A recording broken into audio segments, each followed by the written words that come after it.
إن هذا القرآن يهدي للتي هي أقوم ويبشر المؤمنين الذين يعملون الصالحات أن لهم أجرا كبيرا. بسم الله الرحمن الرحيم نحمده ونصلي ونسلم على رسوله الكريم وأشهد أن لا إله إلا الله وحده لا شريك له وأشهد أن محمدا عبده ورسوله أما بعد. آج ہماری گزشتہ ترتیب کے اعتبار سے 25 نمبر کلاس ہے قرآن مجید کی اس مختصر تفسیر کی، اور آج ہم انشاءاللہ تعالی سورۃ انعام کی آیت نمبر 122 سے شروع کریں گے. اللہ سے دعا ہے کہ اللہ تعالی ہمیں سننے، سمجھنے اور عمل کرنے کی توفیق عطا فرمائے. جس صورت میں گزشتہ ہم آیات سے جو چیز جان رہے ہیں اس صورت کے بارے میں کہ اللہ رب العزت نے اس صورت کے اندر اپنی توحید کے تمام اقسام، تمام چیزیں بیان فرمائی ہیں کہ اللہ وحدہ لا شریک پہ ایمان لایا جائے، اللہ کے ساتھ کسی کو شریک نہ ٹھہرایا جائے، اور اللہ تعالیٰ نے اس کے ہر طرح کے دلائل اس صورت میں دیے ہیں. اور ان آیات اور ان دلائل کے ضمن میں اللہ تعالیٰ نے ابراہیم علیہ السلام اور دوسرے انبیاء علیہ السلام کا بھی تذکرہ فرمایا ہے، اور اللہ تعالیٰ نے اپنی قدرت کا بھی بہت بڑا اظہار فرمایا کہ اللہ رب العزت کون ہے، اللہ تعالیٰ کیا کچھ کر سکتا ہے. اور اسی طرح اللہ رب العزت نے اس صورت کے اندر ساتھ ساتھ کچھ احکامات بھی بیان فرمائے، اور گزشتہ چند آیات میں یہ بھی بتایا کہ ان چیزوں سے کھانا چاہیے جو اللہ کا نام لے کے ذبح کی گئی ہیں، اور جن پہ اللہ کا نام نہ لیا گیا ہو ان کو نہیں کھانا چاہیے. اور اس کے بارے میں کچھ تفصیل گزشتہ کلاس میں ہم پڑھ چکے ہیں. باقی اللہ تعالیٰ فرما رہا ہے اعوذ باللہ من الشیطان الرجیم بسم اللہ الرحمن الرحیم أَوَمَنْ كَانَ مَيْتًا فَأَحْيَيْنَاهُ وَجَعَلْنَا لَهُ نُورًا يَمْشِي بِهِ فِي النَّاسِ كَمَنْ مَثَلُهُ فِي الظُّلُمَاتِ لَيْسَ بِخَارِجٍ مِنْهَا. اللہ رب العزت نے فرمایا کہ جو انسان پہلے میت مردہ تھا پھر ہم نے اسے زندہ کر دیا، فَأَحْيَيْنَاهُ وَجَعَلْنَا لَهُ نُورًا يَمْشِي بِهِ فِي النَّاسِ، اور ہم نے اس کے لیے ایک روشنی بنا دی، نور بنا دیا جس کے ذریعے وہ لوگوں میں، آدمیوں میں چلتا ہے. کیا یہ انسان اس کی طرح ہو سکتا ہے كَمَنْ مَثَلُهُ فِي الظُّلُمَاتِ لَيْسَ بِخَارِجٍ مِنْهَا، جو اندھیروں میں ہے اور اندھیروں میں ہی رہ رہا ہے اور اندھیروں سے نہیں نکل رہا. کیا یہ اندھیروں پہ سے جو نہ نکلنے والا، نہیں نکل رہا ہے، یہ انسان، اور جس مردہ کو ہم نے زندہ کر دیا اور اس کی روحانیت کو زندہ کر کے ہم نے اسے ایمان کی توفیق عطا فرمائی، کیا یہ دونوں انسان برابر ہیں؟ اللہ تعالیٰ فرما رہا ہے کیا یہ دونوں انسان برابر ہیں؟ كَذَلِكَ زُيِّنَ لِلْكَافِرِينَ مَا كَانُوا يَعْمَلُونَ. کافروں کے لیے جو وہ کام کر رہے ہیں وہ ان کے لیے مزین کر دیے گئے ہیں. وہ سمجھ رہے ہیں کہ جو ہم کام کر رہے ہیں یہی اچھے ہیں، بس یہی سب کچھ ہے، باقی کچھ نہیں ہے. وہ لوگ ان کے پیچھے لگ رہے ہیں، جبکہ جو لوگ ایمان پہ چل رہے ہیں، جو لوگ ہدایت پہ چل رہے ہیں، یہ اور وہ لوگ برابر نہیں ہیں. یہ اللہ تعالیٰ ہمیں ان آیات میں بتانا چاہ رہا ہے. اور آگے اللہ تعالیٰ نے فرمایا وَكَذَلِكَ جَعَلْنَا فِي كُلِّ قَرْيَةٍ أَكَابِرَ مُجْرِمِيهَا لِيَمْكُرُوا فِيهَا وَمَا يَمْكُرُونَ إِلَّا بِأَنفُسِهِمْ وَمَا يَشْعُرُونَ. اللہ نے فرمایا وَكَذَلِكَ جَعَلْنَا فِي كُلِّ قَرْيَةٍ، ہر ایک بستی میں، ہر ایک علاقے میں جو اس کے اکابر ہیں وہ اس کے مجرم بن رہے ہوتے. وما یمکرون الا بانفسہم، وہ لوگ جس داؤ فریب میں، جس مکر و فریب میں پڑ رہے ہوتے ہیں وہ اپنے آپ ہی کو ڈر رہے ہوتے ہیں۔ وما یشعرون، اور انہیں اس کا شعور نہیں ہو رہا ہوتا، انہیں اس کی جو ہے وہ پہچان نہیں ہو رہی ہوتی کہ وہ کیا کر رہے ہیں۔ وَإِذَا جَاءَتْهُمْ آیَةٌ، جب انسان اللہ کے احکامات سے آگے نکل جاتا ہے تو انسان کے پاس بڑی بڑی نشانیاں بھی آ جاتی ہیں تو انسان ایمان نہیں لاتا ہے۔ اللہ تعالیٰ نے ان کافروں کے بارے میں فرمایا وَإِذَا جَاءَتْهُمْ آیَةٌ، جب ان کے پاس کوئی آیت، کوئی بڑی نشانی، کوئی معجزہ آتا ہے تو آگے سے پتہ ہے کیا کہتے ہیں؟ کہتے ہیں قَالُوا لَن نُؤْمِنَ حَتَّى نُؤْتَى مِثْلَ مَا أُوتِيَ رُسُلُ اللَّهِ، ہم ایمان نہیں لائیں گے جب تک کہ ہمیں بھی سیم اسی طرح نہ دیا جائے، ہمارے بھی طرف اسی طرح وحی نہ کی جائے، یہ جس طرح کر کے اللہ تعالیٰ وحی کرتا ہے اپنے رسولوں کی طرف۔ ہمیں پتہ ہونا چاہیے کہ اللہ تعالیٰ کیسے کر رہا ہے، اس وقت تک ہم ایمان نہیں لائیں گے، اور ہماری طرف بھی وہی کچھ ہونا چاہیے جو اللہ کے رسول کی طرف ہو رہا ہے، گویا کہ رسالت ہمیں بھی ملنی چاہیے، تب ہم ایمان لائیں گے۔ اللہ تعالیٰ نے فرمایا اللہ اعلم حیث یجعل رسالتہ، اللہ تعالیٰ زیادہ بہتر جانتا ہے کہ اللہ تعالیٰ اپنی رسالت اور اپنی پیغمبری جو ہے وہ کس کو دے رہا ہے، کس کو دینی ہے اور کس کو نہیں دینی ہے، اللہ تعالیٰ بخوب جانتا ہے۔ سَيُصِيبُ الَّذِينَ أَجْرَمُوا صَغَارٌ عِنْدَ اللَّهِ وَعَذَابٌ شَدِيدٌ بِمَا كَانُوا يَمْكُرُونَ، ان قریب یہ جرم کرنے والوں کو ذلت اور رسوائی انہیں جو ہے وہ پہنچے گی اور اللہ تعالیٰ کی طرف سے عذاب شدید ہوگا۔ فرمایا کہ یہ جو ہے وہ کہہ رہے ہیں کہ ہمیں بھی رسول بننا چاہیے، یہ کیسے ہو سکتا ہے؟ اللہ نے اپنا رسول بھیجا ہے، اس پہ ایمان لاؤ، یعنی تمہیں بھی جو ہے وہ رسول جو ہے وہ بنایا جائے۔ اللہ تعالیٰ نے فرمایا اللہ اعلم حیث یجعل رسالتہ، اللہ تعالیٰ زیادہ بہتر جانتا ہے کہ اللہ تعالیٰ اپنی پیغمبری، اپنی رسالت کس بندے کو دینا چاہتا ہے اور کس بندے کو نہیں دینا چاہتا ہے۔ اللہ تعالیٰ ان کی خواہشات کا پابند نہیں ہے۔ سَيُصِيبُ الَّذِينَ أَجْرَمُوا صَغَارٌ عِنْدَ اللَّهِ، جنہوں نے یہ جرم کیا اللہ تعالیٰ کے ہاں انہیں ذلت اور رسوائی پہنچے گی اور سخت عذاب ہوگا ان کے اس مکر و فریب کی وجہ سے۔ فَمَن يُرِدِ اللَّهُ أَن يَهْدِيَهُ يَشْرَحْ صَدْرَهُ لِلْإِسْلَامِ، یہ ابھی جس کو ہم نے پڑھا ہے وَإِذَا جَاءَتْهُمْ آیَةٌ قَالُوا لَن نُؤْمِنَ حَتَّى نُؤْتَى مِثْلَ مَا أُوتِيَ رُسُلُ اللَّهِ، یہ آیت تو اپنے عام معنی میں ہے، کوئی ایسا آیت کے اندر مفہوم واضح ہے، لیکن یہ ایک واحد آیت ہے قرآن مجید میں جس میں لفظ اللہ اللہ دو دفعہ ایک ساتھ آتا ہے۔ اگرچہ ان دونوں کے درمیان وقف کیا جاتا ہے، ایک ساتھ دو دفعہ اللہ اللہ کسی ایک جگہ پہ آ رہا ہے قرآن مجید میں تو اس جگہ پہ آیا ہے۔ بعض کتابوں نے جو ایسی کتابیں لکھی گئی ہیں جو کتابیں کوئی معتبر کتابیں نہیں ہیں، اور خاص طور پہ جو تعویذیں وغیرہ کی کتابیں لکھی جاتی ہیں، وہ اس آیت کو بہت سے اپنے تعویذوں میں لکھتے ہیں اور یہ اللہ اللہ دو جگہوں کے درمیان میں اپنے مطلب کی بات لکھ دیتے ہیں اور سمجھتے ہیں کہ دو دفعہ اللہ کے درمیان جو ہماری مطلب کی بات آتی ہے وہ پوری ہو جائے گی، حالانکہ ایسا نہیں ہے۔ اس میں کہیں ایسی بات اللہ تعالیٰ نے نہیں بیان فرمائی ہے۔ آیت کا جو بیک گراؤنڈ ہے، آیت کا جو معنی اور مفہوم ہے وہ یہی ہے کہ اللہ تعالیٰ جسے چاہتا ہے پیغمبری دیتا ہے۔ یہ ان لوگوں کے دعوے نہیں کہ ہمیں جو ہے وہ پیغمبر بنا دیا جائے اور ہر ایک کو بنا دیا جائے۔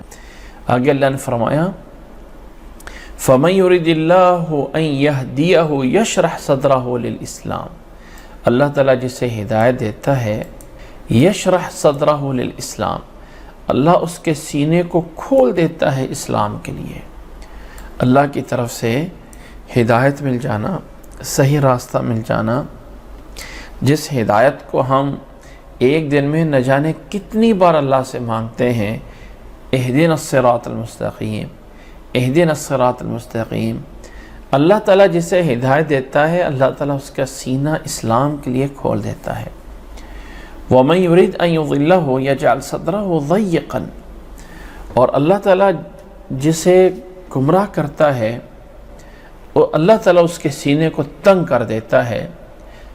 یجعل صدرہ ضیقا، اس کے سینے کو بہت تنگ کر دیتا ہے، جیسے کوئی آسمان میں چڑھتا ہے. یعنی جیسے کوئی آسمان میں چڑھنا ممکن نہیں ہے اور انسان چڑھنا چاہتا ہے آسمان میں، تو کیسے چڑھے گا؟ چڑھنا تو ممکن ہے ہی نہیں ہے. سینے میں جو ہے وہ کڑنے کی کوشش کرے گا، جلنے کی کوشش کرے گا، لیکن کر نہیں سکے گا.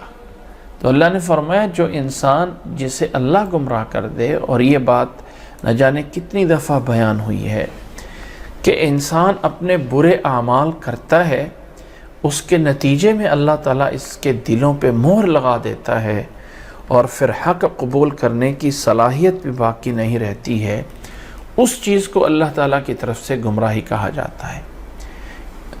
جب انسان ایک دفعہ اللہ تعالیٰ کی بات نہیں مانتا ہے، 2 دفعہ نہیں مانتا ہے، 3 دفعہ نہیں مانتا ہے، یہاں تک کہ دل سیاہ ہو جاتا ہے اور اس دل کے اندر پھر حق کے قبول کرنے کی کوئی صلاحیت نہیں رہتی ہے. کأنما یصعد فی السماء، جیسے کہ وہ آسمان پہ چڑھنے کی کوشش کر رہا ہوتا ہے.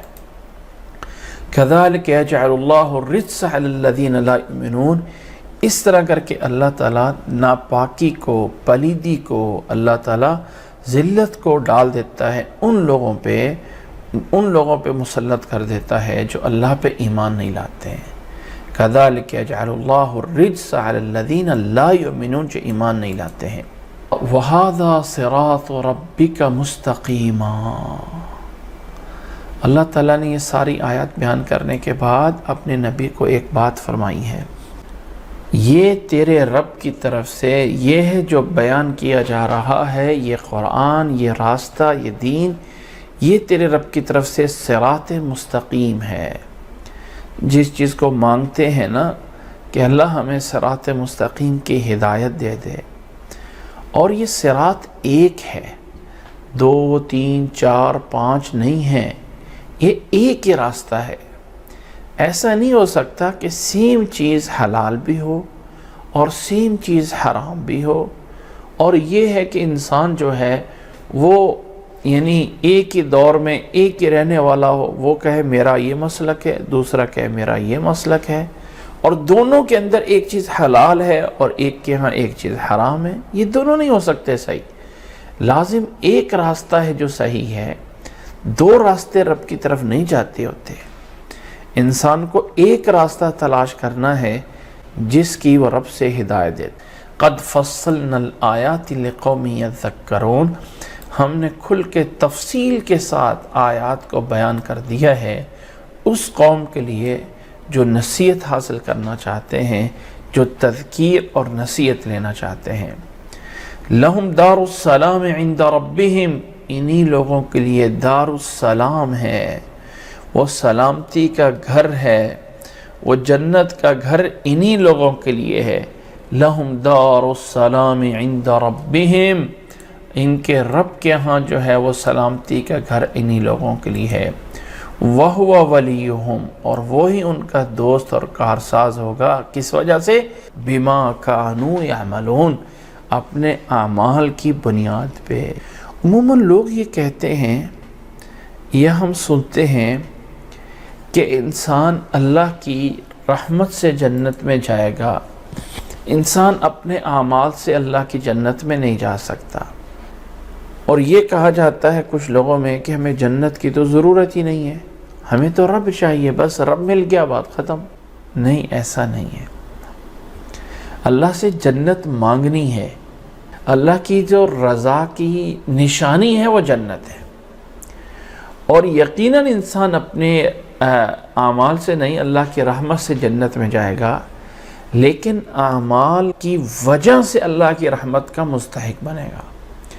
اللہ تعالیٰ رحمت کر دی جنت مل جائے گی، اللہ رحمت نہ کی تو جنت نہیں ملے گی، لہذا اعمال کی ضرورت ہی نہیں. ایسا نہیں ہے. اللہ تعالیٰ کے ہاں جو اللہ کی رضا کا مستحق بننا ہے اس کے لیے اعمال چاہیے. عملوں سے انسان اللہ تعالیٰ کی رضا کو پائے گا.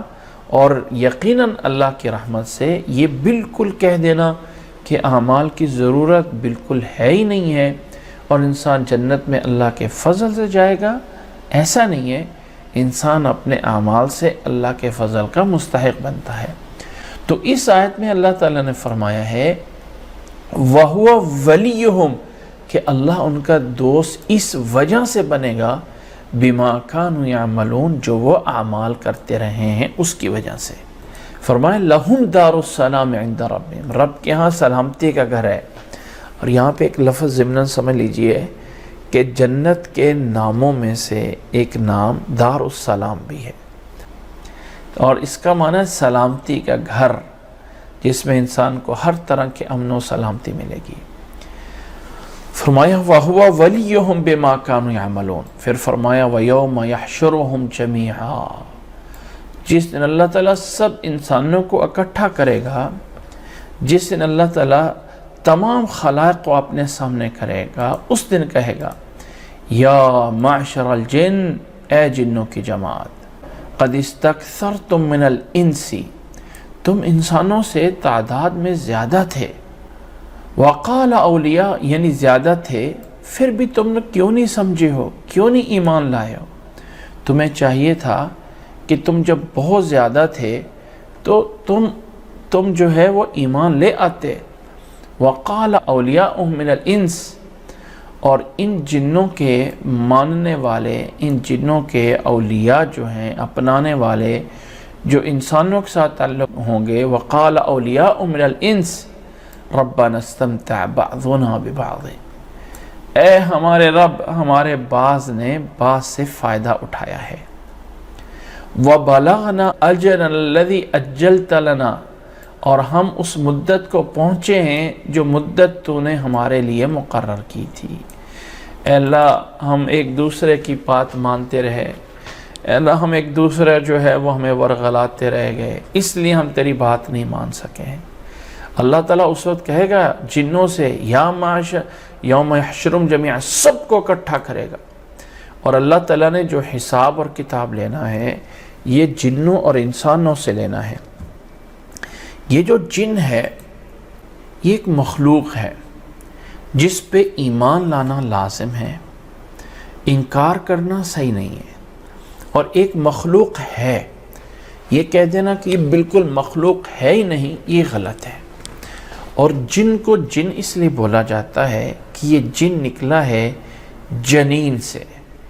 جنین اس بچے کو کہتے ہیں جو ماں کے پیٹ میں ہوتا ہے کہ وہ پوشیدہ نظر نہیں آ رہا، اور مجنون پاگل کو مجنون اس لیے کہتے ہیں کہ اس کی عقل پہ پردہ آ جاتا ہے۔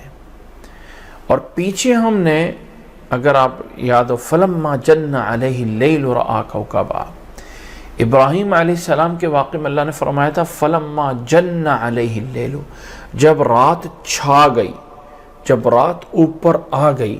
تو یہ جو جن ہوتا ہے اس کا معنی ہوتا ہے آنکھوں سے اوجھل ہونا، چھپنا۔ اس کا جو اپوزٹ لفظ ہے نا، اس کا الٹ جو مخالف لفظ ہے، جیسے گرمی کے مقابل میں سردی ہوتا ہے، ٹھنڈے کے مقابل میں جو ہے وہ گرم ہوتا ہے، تو جن کا اپوزٹ ہے بشر، اور بشر نکلا ہے اس بشرہ سے، یہ جو چمڑا ہے انسان کا اس کو بشرہ بولا جاتا ہے۔ اس سے نکلا ہے کہ انسان کا ایک چمڑا ہے، انسان ایک محسوس ہونے والے مخلوق ہے۔ یہ بشر اور وہ جن، یہ دونوں آپس میں متضاد دو مخلوقیں ہیں، اور اللہ تعالیٰ نے دونوں کو پیدا کیا ہے۔ اور اللہ تعالیٰ نے آگے چل کے سورۃ ذاریات میں فرمایا ہے وَمَا خَلَقْتُ الْجِنَّ وَالْإِنسَ إِلَّا لِيَعْبُدُونَ، میں نے جنوں اور انسانوں کو صرف اس لیے پیدا کیا ہے کہ یہ اللہ تعالیٰ کی عبادت کرے۔ اور جن بھی انسانوں کی طرح سمجھ رکھتے ہیں، عقل رکھتے ہیں، ان کی ایک مخلوق ہے جو انسانوں کو نظر نہیں آتی ہے۔ اور معنی بھی ہے قد استکثرتم من الانس، کہ تم نے انسانوں سے بہت فائدہ اٹھایا، انسانوں میں سے جو لوگ ان کے ساتھ لگے رہے ہوں گے، وقال اولیاء من الانس، اور انسانوں میں سے جو ان جنوں سے تعلق رکھنے والے ہوں گے وہ کہیں گے ربنا استمتع بعضنا ببعض، اللہ ہمارے بعض نے بعض سے فائدہ اٹھایا، انہوں نے ہمیں گمراہ کیا، ہم نے ان کو جو ہے وہ بتایا، انہوں نے ہم سے جو ہے ہم نے ایک دوسرے سے فائدہ اٹھایا۔ وَبَلَغْنَا أَجَلَنَا الَّذِي أَجَّلْتَ لَنَا، اور ہم اپنی اس وقت کو پورا کیا جو تو نے ہمارے لیے مقرر کیا تھا. یعنی اے اللہ ہم یہ کر چکے ہیں، اور یہ بتا اس لیے کہ اللہ ہمیں معاف کر دے، درگزر کر دے. تو اللہ آگے سے کہے گا قَالَ النَّارُ مَثْوَاكُمْ خَالِدِينَ فِيهَا إِلَّا مَا شَاءَ اللَّهُ. اللہ تعالیٰ فرمائے گا یہ جہنم تمہارا ٹھکانہ ہے، ہمیشہ ہمیشہ اس میں رہو گے، خالدین فیہا الا ما شاء اللہ، مگر اللہ تعالیٰ جسے چاہے گا، جس کے دل کے اندر جو ہے رتی برابر بھی کوئی ایمان ہوئے گا، اللہ تعالیٰ اسے جو ہے وہ نکال دے گا.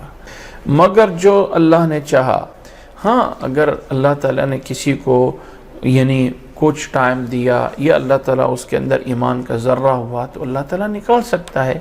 ان ربک حکیم علیم، بے شک تیرا رب جو ہے وہ حکیم اور علیم ہے.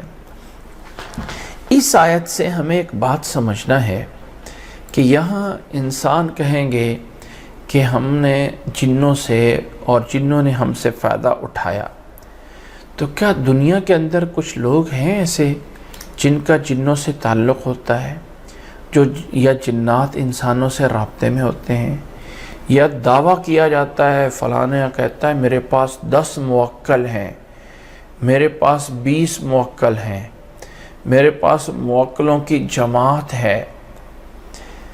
یہ دیکھیں اس چیز میں جیسے جیسے دعوے موجود ہیں ایسا تو نہیں ہے. اگر ایسا ہوتا تو بڑے بڑے انسان اپنے لیے جنوں کو خادم بنا لیتے، جنوں کو اپنا ملازم رکھ لیتے. ایک جن ایسی مخلوق ہے کہ جس کے لیے مسافت کوئی بڑا معنی نہیں رکھتی. یعنی اگر وہ چاہے کہ میں تھوڑے ہی لمحے میں یہاں کسی ایک کنٹری میں ہوں، ایک ملک میں ہوں، اور تھوڑی دیر بعد اس نے دور سفر کر کے جانا ہو، دور مطلب کسی دنیا کے کسی کنارے میں، تو سفر اس کے لیے بڑا معنی نہیں رکھتا.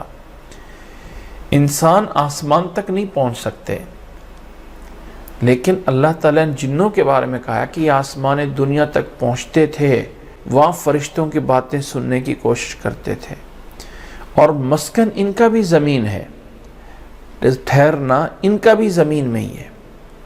اللہ تعالیٰ نے قَالَ اهْبِطُوا مِنْهَا جَمِيعًا، اللہ تعالیٰ نے جب آدم علیہ السلام کہا تھا جاؤ تم دونوں وہاں پہ اتر جاؤ، قَالَ اهْبِطُوا مِنْهَا جَمِيعًا. تو انسانوں کا مسکن بھی زمین ہی ہے. ان کے لیے کوئی دوسرا بڑا سیارہ جو ہے انسان تلاش کرنے میں لگا ہوا ہے کہ کب جا کے میں نے مریخ پہ رہنا ہے، اور کب جا کے میں نے چاند پہ رہنا شروع کرنا ہے، اور کب جا کے میں نے وہاں پہ جو ہے انسان کے رہنے کے بندوبست کر لینے ہیں. انسان اس کوشش میں لگا ہوا ہے، جبکہ جنوں کا مسکن جو ہے وہ زمین ہے، اور ان کے لیے بر و بحر کوئی معنی نہیں رکھتا، خشکی یا تری. اللہ کے نبی صلی اللہ علیہ وسلم کی وہ حدیث بھی ہم نے سنی ہوگی کہ شیطان اپنی فوج اپنے کرندوں کے ساتھ جو اپنا مجمع اور اپنا جلسہ لگاتا ہے نا، وہ سمندر پہ لگاتا ہے علی البحر، اور پوچھتا ہے کون بڑا کام کر کے آیا ہے، اور سب بڑے بڑے کام بتاتے ہیں. تو ایک چھوٹا سا جن جو ہے وہ کہتا ہے میں نے کچھ نہیں کیا، اس خامد بیوی کو لڑا کے آ گیا ہوں. کہنے لگا تو نے تو بڑا کام کیا ہے نا، یہی تو تیرا کام ہے جو تم کر کے آ گیا ہے. تو وہ جن جو ہے یہ ان کے لیے یہ ایک ایسی مخلوق ہے. اب انسانوں کا جنات کے ساتھ ایسا رابطہ ہونا یا کوئی ایک دوسرے سے فائدہ اٹھانا ممکن ہے؟ جی ہاں ممکن ہے، ایسا ممکن ہے. وہاں کہیں گے قد استمتع بعضنا ببعض، ہمارے بعض نے بعض سے فائدہ اٹھایا. ایسا ممکن ہے. انسان کو تکلیف پہنچانا کسی جن کا یہ بھی ممکن ہے. اور یعنی بعض دفعہ کسی کے اوپر جادو ہوتا ہے، کسی کے اوپر جنات آ جاتے ہیں، نقصان پہنچا دینا ممکن ہے، یہ بعید القیاس نہیں ہے. اور جنوں کا انسانوں کے ساتھ فائدہ اٹھانا، کوئی انسان کہہ دیتا ہے کہ میرے پاس جن ہے جس کے ذریعے میں دوسرے جنات کا علاج کرتا ہوں، یہ ممکن ہے. لیکن جتنے دعوے کیے جاتے ہیں دنیا میں، فلاں کہتا ہے میرے پاس موکل ہے، یا کچھ لوگ کہتے ہیں قرآن مجید کی ہر آیت کا ایک موکل ہوتا ہے، ایسا کچھ نہیں ہے. اس میدان میں، اس فیلڈ میں یہ جو یعنی جس کو ہم علاج معالجہ، روحانی علاج معالجہ کہتے ہیں، اس میدان کے اندر جو ہے بہت زیادہ افراط و تفریط ہے۔ اتنے لوگ صحیح نہیں ہیں جتنے غلط لوگ ہیں۔ بہت سے لوگوں نے جادو کی کتابیں پڑھی ہوئی ہیں اور اس جادو کو وہ نوری علم سمجھتے ہیں، اور کچھ لوگ جنات کو اپنے قریب پھانسنے کی کوشش کرتے ہیں، اور پھر ان جنات میں بھی مسلمان بھی ہوتے ہیں، کافر بھی ہوتے ہیں، اور ان میں اکثریت کافر کی ہے۔ شیطان بڑا جو ہے وہ جنوں کی نسل میں سے ہے۔ جیسے اللہ تعالیٰ نے ہمیں بہت بڑا مقام دیا کہ اللہ تعالیٰ نے انسانوں میں سے نبی بنا کے بھیجے، اور اللہ تعالیٰ نے انسانوں میں سے خاتم النبیین محمد صلی اللہ علیہ وسلم کو بنا کے بھیجا۔ تو ان جنوں میں سے جو ابلیس تھا، جو شروع میں فرشتوں کے ساتھ رہتا تھا، آدم علیہ السلام کو سجدہ کرنے سے انکار کیا، تو اللہ تعالیٰ نے اس کو قیامت تک زندگی دے دی اور قیامت تک لوگوں کو گمراہ کرے گا۔ تو اس نے بھی آگے اپنی فوج بنائی، اپنے ماننے والے بنائے، اس کی تبلیغ گویا کہ اپنے جنوں میں بہت زیادہ اثر انداز ہوئی، بہت زیادہ۔ تو جن زیادہ تر جو ہے وہ غیر مسلم ہوتے ہیں، نافرمان ہوتے ہیں، اور انسانوں سے طاقت میں بہت کمزور ہوتے ہیں۔ یہ ہم چل کے انشاءاللہ صورت ہے جن میں پڑھیں گے کہ پہلے جو ہوتا یہ تھا کہ جن جو ہے، انسان اگر کسی جگہ پہ جا کے رہنا شروع کرتے نا، جن وہاں سے بھاگ جاتے تھے، ڈرتے تھے انسانوں سے۔ بعد میں انسانوں نے کیا کیا کہ جب کسی سفر میں جاتے تھے، کسی جگہ پہ پڑاؤ کرتے تھے، تو وہ ایک بندہ کھڑے ہو کے اعلان کرتا تھا کہ اس وادی کا جو سردار جن ہے، ہم اس کی پناہ لیتے ہیں کہ ہمیں کوئی نقصان نہ پہنچائے۔ تو اس طرح کر کے جنوں نے سمجھ لیا کہ یہ تو ہم سے ڈرتے ہیں، فزادوہم رہقا۔ تو وہ یعنی کیا ہوا کہ جن جو اپنی سرکشی میں بڑھ گئے، وہ کہنے لگے انسان تو ہم سے ڈرتے ہیں، حالانکہ انسان سے وہ ڈرتے، اب بھی وہ ڈرتے ہیں۔ اور انسان جب وہ دعائیں پڑھتا ہے جو اللہ نے، اللہ کے رسول نے سکھائی ہوئی ہیں، صبح و شام کی، سونے کے ٹائم پہ کی، تو وہ دعائیں انسان کو ان جنات کے نقصان سے پوری طرح حفاظت کرتی ہیں۔ اور خاص طور پہ ایسے ٹائم جس وقت انسان جو ہے وہ کسی گناہ میں ہوتا ہے، یا انسان جو ہے وہ اللہ کے ذکر سے دور ہوتا ہے، تو اس وقت ان کے حملے کرنے کا زیادہ چانس ہوتا ہے۔ جو ہمیں قضاء حاجت جانے کے لیے دعا سکھائی گئی ہے، اللہم انی اعوذ بک من الخبث والخبائث، یہ جو ہمیں دعا سکھائی گئی ہے، اس دعا کا مین وجہ یہ ہے کہ اس ٹائم انسان اللہ کے ذکر سے بہت دور ہوتا ہے، تو وہ ٹائم ہوتا ہے جنات کے انسان کے اوپر حملہ کرنے کا، نقصان کرنے کا، اور اکثر وہ ٹائم ہوتا ہے جب شیاطین اور جنات انسان میں داخل ہوتے ہیں۔ اس لیے اس موقع پہ دعا سکھائی گئی ہے۔ خاص یہ ہے بسم اللہ اللہم انی اعوذ بک من الخبث والخبائث۔ اور جب انسان اپنے گھر والوں کے پاس جاتا ہے، خامد بیوی آپس میں ملتے ہیں، تو اس میں خاص دعا میں یہ کہا گیا ہے بسم اللہ اللہم جنبنا الشیطان وجنب الشیطان ما رزقتنا۔ تو انسان کے خاص طور پہ اس طرح کے مقامات میں ایک شیطان کے انسان کے اوپر اگر انسان ان اذکار کی پابندی کرتا ہے تو وہ دور رہتے ہیں۔ یہاں پہ ایک بات سمجھ لیجئے کہ مکمل طور پہ انکار کر دینا یہ بھی غلط ہے، اور ہر ایک عامل کے ساتھ کہنا وہ اس کے پاس اتنے موکل ہیں۔ اچھا، موکل کا لفظ کیا ہے، کہاں سے لیا گیا ہے؟ موکل ہیں، فلانے کیا ہیں، پتہ نہیں لفظ کا۔ موکل وکیل سے نکلا گیا ہے، یعنی وہ کہتے ہیں نا وکیل عدالت میں کہ میرے موکل کو آپ تنگ نہیں کر سکتے ہو۔ اب موکل کا معنی ہوتا ہے کہ آپ کی جگہ پہ یا ہمیں جو ہے وہ وکالت کرنے والا۔ تو ہر آیت کے یا ہر ایک انسان کے پاس اتنے موکل ہیں جو اس کی طرف سے وکالت کر کے کام کرتے ہیں۔ یہ لفظ سے ہمیں گھبرانا نہیں چاہیے کہ لفظ پتہ نہیں کتنا بڑا ہوتا ہے، تو ایسا کچھ نہیں ہے۔ ہاں، کچھ ایسے انسانوں کے پاس، کسی نیک بندے کے پاس، کسی توحید والے کے پاس یہ ہو بھی سکتے ہیں، اس کا رابطہ جنات سے ہو بھی سکتا ہے اور وہ جنات کے ذریعے علاج کر بھی سکتا ہے، یہ بعید از قیاس نہیں ہے، کیونکہ اللہ تعالیٰ نے فرمایا ربنا استمتع بعضنا ببعض، کہ قیامت کے دن یہ لوگ جو ہے یہ لوگ وہاں پہ رب کے سامنے جا کے کہیں گے ربنا استمتع بعضنا ببعض، کہ انسانوں نے اور جنوں سے اور جنوں نے انسانوں سے فائدہ اٹھایا ہے، آپس میں ایک دوسرے کے ساتھ جو ہے وہ تعلق رہے ہیں، یہ انسان کو جو ہے یعنی سمجھ آنی چاہیے۔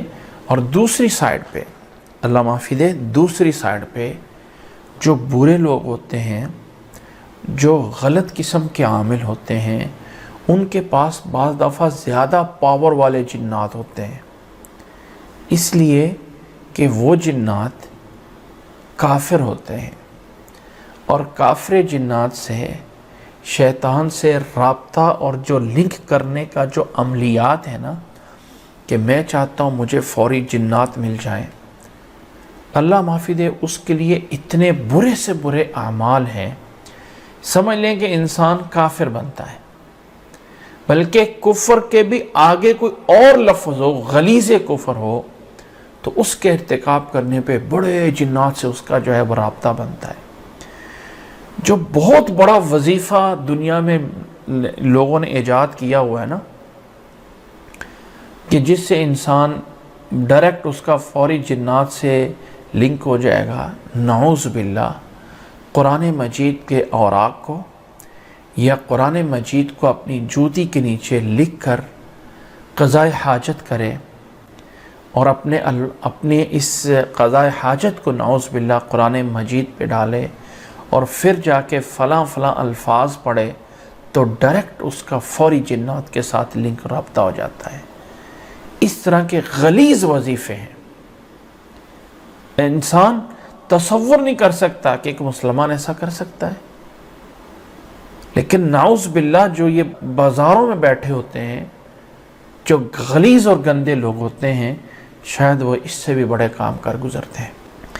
اس لیے یہ ذہن میں رکھ لیجئے کہ جنات سے رابطہ ہونا ممکن ہے، نیک لوگوں کا ہو بھی سکتا ہے، لیکن سب لوگ نیک نہیں ہوتے جن کا رابطہ ہوتا ہے، سب لوگوں کے لیے موکل نہیں ہوتے ہیں، یہ کچھ چیدہ لوگ ہو سکتے ہیں جن کو معاشرے میں ہمیں تلاش کرنا پڑتا ہے۔ اللہ تعالی ہمیں سمجھنے کی توفیق عطا فرمائے۔ تو اللہ تعالیٰ نے فرمایا وَكَذَلِكَ نُوَلِّي بَعْضَ الظَّالِمِينَ بَعْضًا بِمَا كَانُوا يَكْسِبُونَ، اللہ نے فرمایا اس طرح بعض ظالموں کو ہم بعض ظالموں کے ساتھ دوست بنا دیتے ہیں ان کے گناہوں کی وجہ سے، بِمَا كَانُوا يَكْسِبُونَ۔ اللہ تعالیٰ فرمایا یا معشر الجن والانس، اے جنوں اور انسانوں کی جماعت، الم یاتکم رسل منکم یقصون علیکم آیاتی، کیا تمہارے میں سے اللہ نے رسول بنا کے تمہیں نہیں بھیجے ہیں جو میری آیات تمہارے پہ تلاوت کرتے ہیں، وَيُنذِرُونَكُمْ لِقَاءَ يَوْمِكُمْ هَذَا، اور تمہیں اس دن سے، قیامت کے دن سے ڈراتے رہے جس دن میں رب کے سامنے کھڑے ہو کے کہیں گے تمہارے پاس میرے جو ہے وہ پیغمبر آ کے تمہیں ڈراتے نہیں رہے، قالوا شہدنا علی انفسنا، کہیں گے ہاں ہم اپنے خلاف گواہی دیتے ہیں کہ بات ایسے ہی ہے، لیکن ہم جو ہیں وہ گنہگار تھے، شہدنا علی انفسنا وغرتہم الحیات الدنیا، اور دنیا کی زندگی میں انہیں دھوکے میں ڈال رکھا، وشہدوا علی انفسہم انہم کافرین، اور وہ اپنے آپ پہ گواہ بنے کہ وہ کافر تھے۔ تو اللہ تعالیٰ نے یہاں پہ بتایا ہے انسانوں میں سے اللہ نے رسول بھیجے ہیں، کیا جنات میں سے بھی رسل ہیں؟ اللہ کا قرآن یا نبی صلی اللہ علیہ وسلم نے ہمیں تفصیل نہیں بتائی ہے، اس آیت میں بتایا ہے کہ رسول بھیجے ہیں، اور اللہ نے اپنے نبی صلی اللہ علیہ وسلم کے بارے میں جو پیچھے آیت ہم نے پڑھی ہے وَرُسُلًا قَدْ قَصَصْنَاهُمْ عَلَيْكَ وَرُسُلًا لَمْ نَقْصُصْهُمْ عَلَيْكَ، کہ اے نبی کچھ رسولوں کے واقعات ہم نے آپ کو بیان فرمائے ہیں، لیکن بہت سے ایسے جو ہم نے نہیں بیان فرمائے۔ تو جو کیا جنات میں سے الگ کوئی رسول آئے ہیں یا انسانوں کے رسول ہی جنات کے رسول رہے ہیں؟ اللہ اعلم۔ ہم صرف وہ بات کر سکتے ہیں جو اللہ تعالیٰ نے بیان کی. ہم اپنی بات میں آگے بڑھ کے نکالنے کی ضرورت نہیں ہوتی ہے. ہاں اللہ کے نبی صلی اللہ علیہ وسلم انسانوں کے لیے بھی رسول ہیں، نبی ہیں، اور جنوں کے لیے بھی ایک رسول اور نبی ہیں. پہلے انبیاء کے ساتھ بھی جنات ایمان لاتے رہے ہیں. آگے اللہ تعالیٰ نے فرمایا ذَلِكَ أَن لَّمْ يَكُن رَّبُّكَ مُهْلِكَ الْقُرَىٰ بِظُلْمٍ، تیرا رب کسی بستی کو ظلماً ہلاک نہیں کرتا ہے. وَأَهْلُهَا غَافِلُونَ، اس حال میں کہ اس کے رہنے والے بے خبر ہوں. یعنی اللہ تعالیٰ رسولوں کو بھیجے بغیر، حجت قائم کیے بغیر کسی بستی پہ عذاب نہیں بھیجتا. ہی کسی ظلم پہ اللہ تعالیٰ کسی بستی کو ظلم کر کے ہلاک نہیں کرے گا جب تک کہ حجت نہ قائم ہو. وَأَهْلُهَا غَافِلُونَ وَلِكُلٍّ دَرَجَاتٌ مِّمَّا عَمِلُوا وَمَا رَبُّكَ بِغَافِلٍ عَمَّا يَعْمَلُونَ. فرمایا وَلِكُلٍّ دَرَجَاتٌ مِّمَّا عَمِلُوا، ہر ایک کے لیے، انسانوں میں سے، جنات میں سے، ہر ایک کے لیے اس کے جو ہے وہ اعمال کے درجات ہیں. درجات مما عملوا، ان کے اعمال کی بنسبت اعمال کے بقدر ان کو درجات ملیں گے. اور تیرا رب غافل نہیں ہے اس سے جو وہ کرتے ہیں. اچھا، یہ جنات اور انسانوں کی بات چلتے، اور جو درمیان میں اللہ تعالیٰ نے پچھلی آیت میں فرما دیا ذَلِكَ أَن لَّمْ يَكُن رَّبُّكَ مُهْلِكَ الْقُرَىٰ بِظُلْمٍ، تو گویا کہ اللہ تعالیٰ یہ بتانا چاہتا ہے کہ جنات اور انسانوں کو اللہ تعالیٰ نے اپنا پیغام پہنچایا ہے. ایسا نہیں ہے کہ جنات اور انسانوں کو پیغام پہنچائے بغیر اللہ تعالیٰ ان کے اوپر عذاب نازل کر دے گا. پھر اگر کوئی ایمان نہیں لاتا ہے تو پھر اللہ تعالیٰ کی طرف سے اس پہ عذاب آتا ہے. وَرَبُّكَ الْغَنِيُّ ذُو الرَّحْمَةِ، اور تیرا رب غنی ہے، بے نیاز ہے، کسی کا محتاج نہیں ہے کہ انسان اور جنات عمل نہیں کریں گے تو نعوذ باللہ اللہ کی بادشاہت میں کوئی کمی آ جائے گی. ایسا نہیں ہے. اللہ تعالیٰ غنی ہے اور اللہ تعالیٰ رحمت والا ہے. اللہ تعالیٰ رحمت والا، فوری نہیں پکڑتا ہے ابھی اس کو پکڑ کے الٹا دیا جائے، نہیں. إِن يَشَاءْ يُذْهِبْكُمْ وَيَسْتَخْلِفْ مِن بَعْدِكُمْ مَا يَشَاءُ، اللہ تعالیٰ چاہے تو تمہیں لے جا سکتا ہے اور تمہاری جگہ پہ بعد میں کسی اور کو بھی لا سکتا ہے جسے چاہے وہ. كَمَا أَنشَأَكُم مِّن ذُرِّيَّةِ قَوْمٍ آخَرِينَ، جیسے اللہ تعالیٰ نے پہلے لوگوں کی ذریت سے، ان کی اولاد سے تمہیں بنا دیا ہے، تو اللہ تعالیٰ تمہیں ختم کر کے تمہارے بعد فوری بھی کسی کو لا سکتا ہے. انما توعدون لآت، جس چیز کا تم سے وعدہ کیا جاتا ہے بے شک وہ آنے والی ہے. لآت، آ کے رہیں گے. وما انتم بمعجزین، اور تم اللہ تعالیٰ کو عاجز کرنے والے نہیں ہیں، تم عاجز نہیں کر سکتے ہو. قل یا قوم اعملوا علی مکانتکم انی عامل فسوف تعلمون. اے لوگو، یہ باتیں انسانوں کی، جنات کی، یہ تو ہو رہی ہیں، لیکن اے میری قوم کے لوگو، اعملو، عمل کرو، علی مکانتکم، اپنی جگہ پہ جہاں کہیں بھی ہو اللہ تعالیٰ کو مانو، اعمال کرتے رہو، عمل جتنا کر سکتے ہو. ان سے کہو انی عاملون، میں بھی اعمال کرنے والا ہوں، میں نبی ہو کر بھی میری بھی ذمہ داری ہے، یہ نہیں کہ مجھے چھوٹ مل گئی ہے. انی عاملون، میں بھی عمل کرنے والا ہوں. فسوف تعلمون، بس ان قریب تم جان لوگے. من تکون لہ عاقبۃ الدار، کس کے لیے اس آخرت کا ٹھکانہ ہے. انہ لا یفلح الظالمون، یقیناً بے شک ظالم کبھی کامیاب نہیں ہوتے ہیں. وجعلوا للہ مما ذرأ من الحرث والانعام نصیبا، جو لوگ اللہ کے ساتھ شریک بناتے ہیں، اللہ کے ساتھ شرک کرتے ہیں، انہوں نے وہ بناتے ہیں اللہ کے لیے مما ذرأ، جو اللہ نے پیدا کیا ہے کھیتی سے، چپاؤں میں سے، یہ جو کھیتی باڑی ہے اس میں سے، جو اللہ تعالیٰ نے جانور دیے ہیں ان میں سے وہ نصیب، ایک حصہ بنا دیتے ہیں.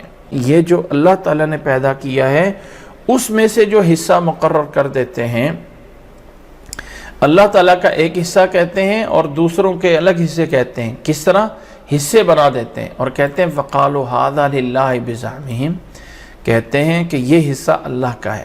هَذَا لِلَّهِ بِزَعْمِهِمْ، یہ اللہ تعالیٰ کا ہے، اپنے بات سے دعویٰ کرتے ہیں. وَهَذَا لِشُرَكَائِنَا، اور یہ ہمارے شریکوں کے لیے. اللہ تعالیٰ کے لیے جب نکالا جاتا ہے نا، جیسے اللہ کے لیے صدقہ نکالتے ہیں، اللہ کے لیے اللہ کے نام پہ زکوٰۃ دیتے ہیں، اللہ کے نام پہ عشر دیتے ہیں، تو اب یہ زکوٰۃ جو ہے وہ جانوروں میں سے بھی ہے، جیسے جانور جو ہے وہ بھی قربانی کے لیے دیے جاتے ہیں، صدقہ کے لیے دیے جاتے ہیں، اور ایسی جو کھیتی ہے جس میں سے گندم نکلتی ہے، جو نکلتے ہیں، چاول نکلتے ہیں، کھجوریں ہوتی ہیں، ان تمام میں سے اللہ کے لیے ایک عشر موجود ہے، تو وہ بجائے دینے کے کہتے ہیں یا اپنی مرضی سے حصے بنا دیتے ہیں، کہتے ہیں ھذا للہ، یہ اتنا حصہ اللہ کے لیے، اتنا حصہ ہمارا ہے، دے وہ کسی کو ہی رہے ہوں، لیکن سوچ لیتے ہیں کہ یہ والا حصہ فلانے بزرگ، فلانے پیر، فلاں قبر، فلاں بت، فلاں اس کے لیے ہے، اس سے ہم قرب ہونے کے لیے دیتے ہیں۔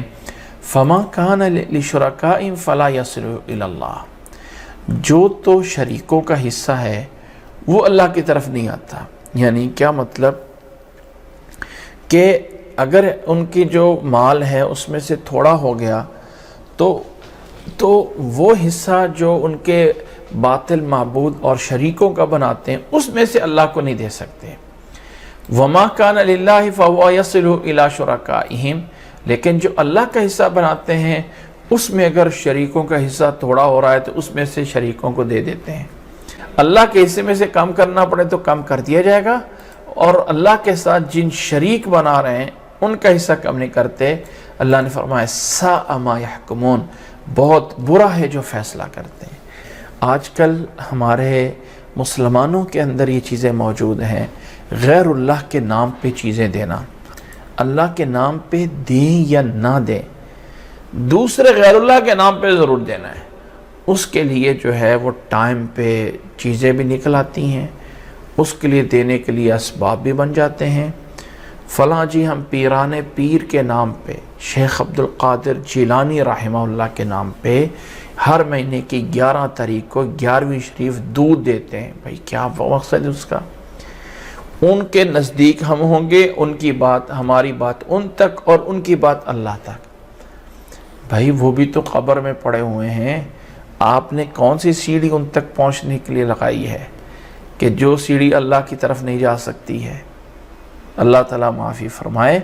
اللہ کے ساتھ شریک بنانا کسی انداز سے بھی بنا لیا جائے، فرمایا ساء ما یحکمون، بہت برا ہے جو یہ فیصلہ کرتے ہیں۔ وَكَذَلِكَ زَيَّنَ لِكَثِيرٍ مِّنَ الْمُشْرِكِينَ قَتْلَ أَوْلَادِهِمْ شُرَكَاؤُهُمْ، بہت سے کافروں کے لیے، مشرکوں کے لیے مزین کر دیا ہے ان کی اولاد کو قتل کرنا، ان کے شرکا نے، ان کے باطل معبودوں نے اولاد کی جا کے قربانی دینی ہے۔ یہ اس دور میں اپنے بچوں کو زندہ درکور کر دینا، بتوں کے نام پہ چڑھایا جانا، یا ان کو زندہ زمین میں دفن دیا جانا، یہ ان کے شرکا نے ان کے لیے مزین کر دیا ہے۔ لِيُرْدُوهُمْ وَلِيَلْبِسُوا عَلَيْهِمْ دِينَهُمْ، وہ ان کے لیے تاکہ ان کو برباد کیا جائے۔ لِيُرْدُوهُمْ وَلِيَلْبِسُوا عَلَيْهِمْ دِينَهُمْ، اور تاکہ دین کو، ان کے اس منہج یا اس جو بھی دین ان کا ہے اس کو ان کے اوپر خلط ملط کر دے۔ وَلَوْ شَاءَ اللَّهُ مَا فَعَلُوا، اللہ تعالیٰ نے بار بار یہ برائیاں بیان کرنے کے بعد کہہ دیتا ہے وَلَوْ شَاءَ اللَّهُ مَا فَعَلُوا، ایسا نہیں ہے کہ وہ زبردستی اس کائنات میں کر رہے ہیں جو کہ اللہ نہیں چاہتا ہے، ایسا نہیں ہے، ایسا نہیں ہے۔ وَلَوْ شَاءَ اللَّهُ مَا فَعَلُوا، اللہ چاہتا تو ایسا کچھ بھی نہ کر سکتے، ایسی کوئی چیز ان کے جرت میں نہ ہوتی۔ اللہ تعالیٰ نے ان کو اختیار دیا ہے جس کو وہ غلط استعمال کرتے ہیں۔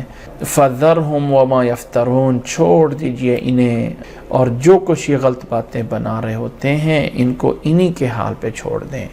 جو یہ اباطیل، جو قصے، کہانیاں، فلاں نے یہ کیا تھا، وہ یہ ہو گیا تھا، اتنے سال بیڑا پانی میں ڈوبا رہا تھا، پھر فلاں بزرگ نے آ کے پانی سے اس کو اوپر نکال دیا تھا، فرمایا فَذَرْهُمْ وَمَا يَفْتَرُونَ، جو کچھ اس طرح کی باتیں بنائی جاتی ہیں چھوڑ دیں ان کو باتوں بنانے میں۔ وَقَالُوا هَذِهِ أَنْعَامٌ وَحَرْثٌ حِجْرٌ لَا يَطْعَمُهَا إِلَّا مَن نَّشَاءُ بِزَعْمِهِمْ وَأَنْعَامٌ حُرِّمَتْ ظُهُورُهَا وَأَنْعَامٌ لَا يَذْكُرُونَ اسْمَ اللَّهِ عَلَيْهَا افْتِرَاءً عَلَيْهِ سَيَجْزِيهِمْ بِمَا كَانُوا يَفْتَرُونَ، اپنے خیال سے یہ کہتے ہیں کہ یہ کچھ مویشی ہیں، کچھ کھیت ہیں جن کا استعمال ہر شخص کے لیے جائز نہیں ہے۔ وَقَالُوا هَذِهِ أَنْعَامٌ، یہ کچھ چوپائے ہیں، وَحَرْثٌ، اور یہ کچھ کھیتیاں ہیں جن کا استعمال جو ہے وہ ممنوع ہے، حجر ممنوع ہے، لا يطعمها الا من نشاء، لا اس جانور کو یا اس کھیتی کو ہر کوئی نہیں کھا سکتا، اور یہ اپنے گمان سے اپنے خیالات سے تعاون کرتے ہیں۔ اور کچھ ایسے جانور ہیں، اور ایک صورت یہ ہوتی ہے کہ کچھ جانور اور کچھ کھیتی کا حصہ جو ہے وہ جیسے ہم کہتے ہیں نا یہ چیز اللہ کے لیے وقف ہے، وہ مرضی کے لیے غیر اللہ کے نام پہ اس کو وقف کر رہے ہوتے ہیں۔ اسی طرح وہ انعام حرمت ظہورها، یہ دوسری کیفیت ہے، کچھ جانوروں پہ سواری کرنا جو ہے یہ حرام کر دیتے ہیں، یہ جانور اب ہمارے فلاں بت کے لیے ہو گئے، اب ان کی سواری حرام ہے۔ اور کچھ جانور وہ انعام لا یذکرون اسم اللہ علیہ افتراء علیہ، اوپر اللہ کا نام نہیں لیتے، افتراء علیہ، اللہ تعالیٰ کے اوپر جھوٹ اور افتراء باندھتے ہوئے، یعنی جو مشرکین ہیں ان کے چند ایک اعمال اور کیفیات بیان کی جا رہی ہیں۔ عبادات جو ہوتی ہیں نا، یہ عبادت ایک تو بدنی عبادت ہوتی ہے، ایک تو انسان بدن سے عبادت کرتا ہے، نماز ہے، روزہ ہے، ذکر ہے، اور ایک انسان مال سے عبادت کرتا ہے، اور یہ جو مال ہے اس کا اللہ کے لیے دینا عبادت ہے۔ من ذا الذی یقرض اللہ قرضا حسنا، کتنی دفعہ فرمایا اللہ تعالیٰ نے۔ اب یہی مال انسان کسی اور معبود کے لیے جب دے رہا ہوتا ہے نا تو اس کی کچھ طریقے ہیں۔ اس وقت کے مشرکین کچھ کھیتی کو، کچھ جگہ کو اور کچھ جانوروں کو چھوڑ دیتے تھے، یہ ان کو کوئی استعمال نہیں کرے گا، یہ کیا ہے، یہ فلاں بت کے لیے وقف ہیں جی۔ یا کچھ جانور ہیں جن کے اوپر سواری نہیں کریں گے جی، اچھا کیوں نہیں سواری کرنی، یہ فلاں بت کے نام پہ ہیں۔ کچھ ایسے جانور ہیں جن کو ذبح کرنا ہے، اللہ کا نام نہیں لینا ہے، اور اللہ تعالیٰ پہ افتراء باندھ رہا ہے۔ فرمائے سیجزیہم بما کانوا یفترون، اللہ تعالیٰ ان کے ان کرتوتوں کو انہیں سزا دے گا جو یہ کر رہے تھے۔ اور ایک صورت یہ ہے ان کے شرک کی، وَقَالُوا مَا فِي بُطُونِ هَذِهِ الْأَنْعَامِ خَالِصَةٌ لِذُكُورِنَا وَمُحَرَّمٌ عَلَىٰ أَزْوَاجِنَا۔ بعض دفعہ ان جو جانور کے پیٹ ہوتا ہے، جب وہ جانور بچہ دینے والا ہوتا ہے تو کہہ دیتے ہیں کہ یہ بچہ ہمارے مرد اس کو کھا سکتے ہیں، جو عورتیں ہیں وہ اسے نہیں کھا سکتے ہیں۔ خالصۃ لذکورنا ومحرم علی ازواجنا وان یکن میتۃ، اور اگر وہ جانور جو بچہ ہے وہ مردہ ہو کے پیدا ہو جائے تو اب کہتے ہیں فہم فیہ شرکاء، اب اس بچے میں مرد اور عورت برابر کے شریک ہیں، برابر سے اس سے فائدہ اٹھا سکتے ہیں۔ فرمایا سیجزیہم وصفہم، اللہ تعالیٰ انہیں ان کے اس بیانات کا اور ان کے تہمت درا افتراء کا اللہ تعالیٰ انہیں جو ہے وہ سزا دے گا۔ انہ حکیم علیم، بے شک اللہ تعالیٰ حکیم ہے، علیم ہے۔ قد خسر الذین قتلوا اولادہم سفہا بغیر علم، تحقیق خسارے میں پڑ گئے وہ لوگ جنہوں نے اپنی اولادوں کو قتل کر دیا بغیر علم کے، سفہن کرتے ہوئے، وہ خرابی کرتے ہوئے، خسارے میں پڑ گئے وہ لوگ جنہوں نے اپنی اولاد کو حماقت کر کے جو ہے وہ قتل کر دیا، سفہن بغیر علم۔ وحرموا ما رزقهم اللہ افتراء علی اللہ، اللہ تعالیٰ کے رزق میں سے کچھ چیزیں جھوٹ باندھتے ہوئے حرام کر رہے ہوتے ہیں، یہ سب ہلاک میں ہو گئے۔ قد ضلوا، تحقیق گمراہ ہوئے، وما كانوا مہتدین، اور یہ ہدایت یافتہ والوں میں سے نہیں تھے۔ وَهُوَ الَّذِي أَنشَأَ جَنَّاتٍ مَعْرُوشَاتٍ وَغَيْرَ مَعْرُوشَاتٍ، اور فرمایا وہی اللہ ہے جس نے یہ سارے باغات بنائے ہیں جو اپنی ٹہنیوں کے اوپر جو ہے وہ چڑھے ہوتے ہیں یا اپنی ٹہنیوں پہ نہیں چڑھے ہوتے ہیں، یہ سارے کے سارے باغات اس اللہ نے بنائے ہیں۔ کچھ کے درخت جو ہیں اوپر چڑھتے ہیں، کچھ پودے ایسے ہوتے ہیں جو دوسروں کے ذریعے جو ہے وہ اوپر چڑھ رہے ہوتے ہیں۔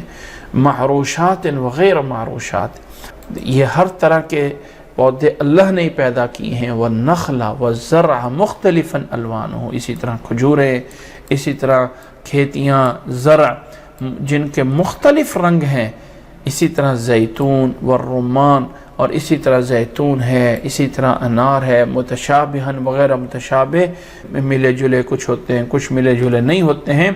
فرمایا کلوا من ثمرہ اذا اثمر وآتوا حقہ یوم حصادہ، اور لوگوں ان پھلوں کو کھاؤ جب یہ پیدا ہوتے ہیں، جب یہ پھل آتے ہیں کھاؤ کھاؤ، اللہ نے تمہارے لیے حلال کیے ہیں۔ وآتوا حقہ یوم حصادہ، اور اللہ تعالیٰ کا حق ادا کرو، اللہ تعالیٰ کا حق یوم حصادی، جس دن جو ہے یہ پکتے ہیں، جس دن کو کاٹا جاتا ہے ان پھلوں کو، اسی دن ان کا حق ادا کرنا ہوتا ہے۔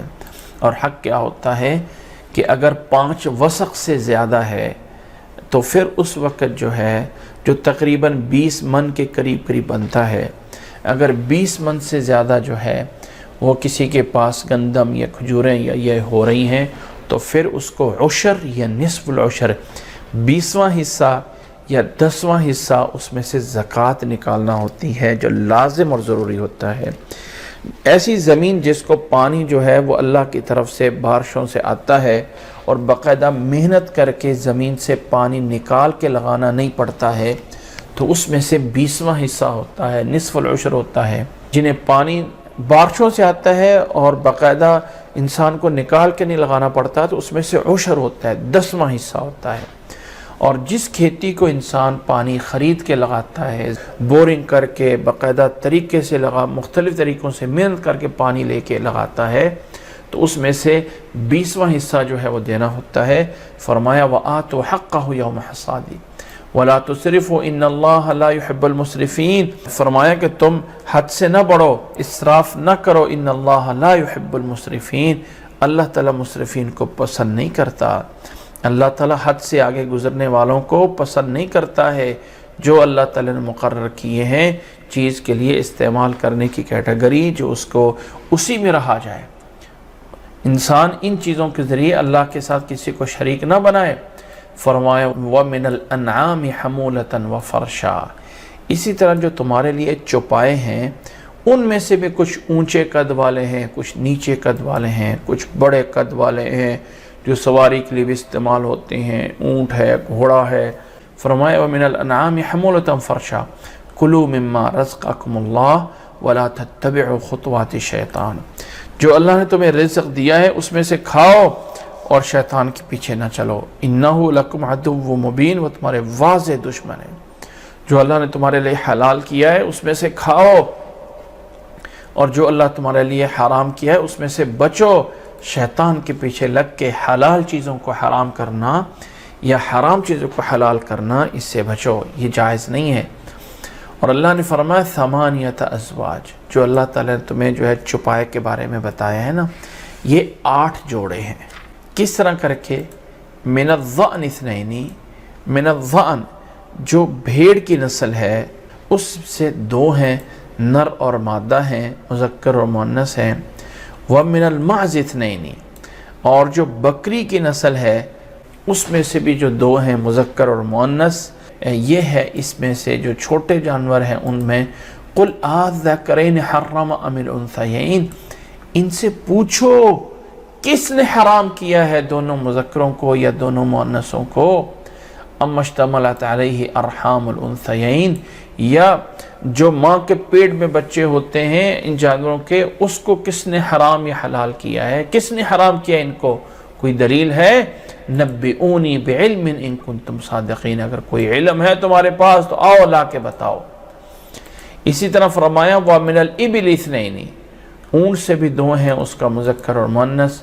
وَمِنَ الْبَقَرِ 2، اور گائے سے بھی اس کا جو ہے وہ مذکر اور مؤنث ہے۔ اس طرح کر کے یہ 8 ہے تمہارے لیے انعام چپائے جو اللہ نے تمہارے لیے بنائے ہیں۔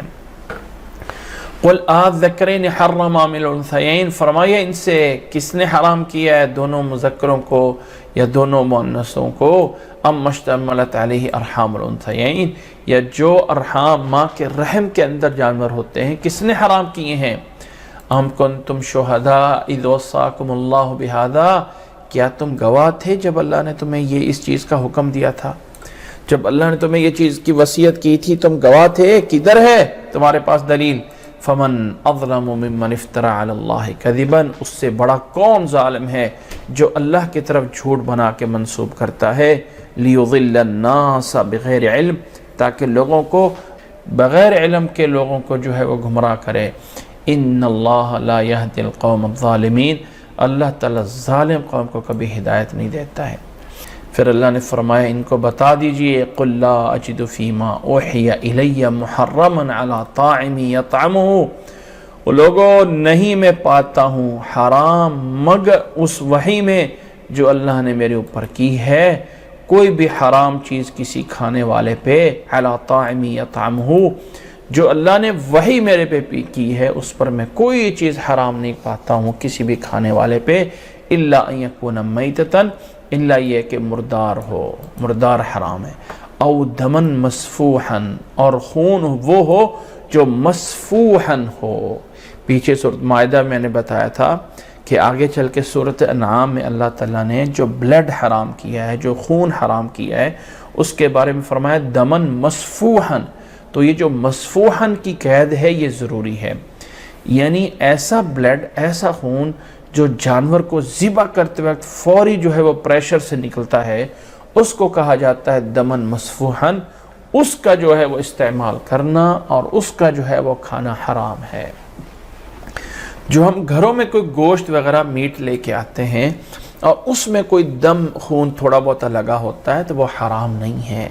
اگر کوئی انسان ایسے ہی ڈائریکٹ جو ہے وہ جانور سے گوشت لے کے آیا اور اس نے دھویا نہیں ہے، ایسے ڈائریکٹ اس کو پکا کے کھا لیا، تو نہ ہی وہ حرام ہے نہ ہی وہ ناپاک ہے۔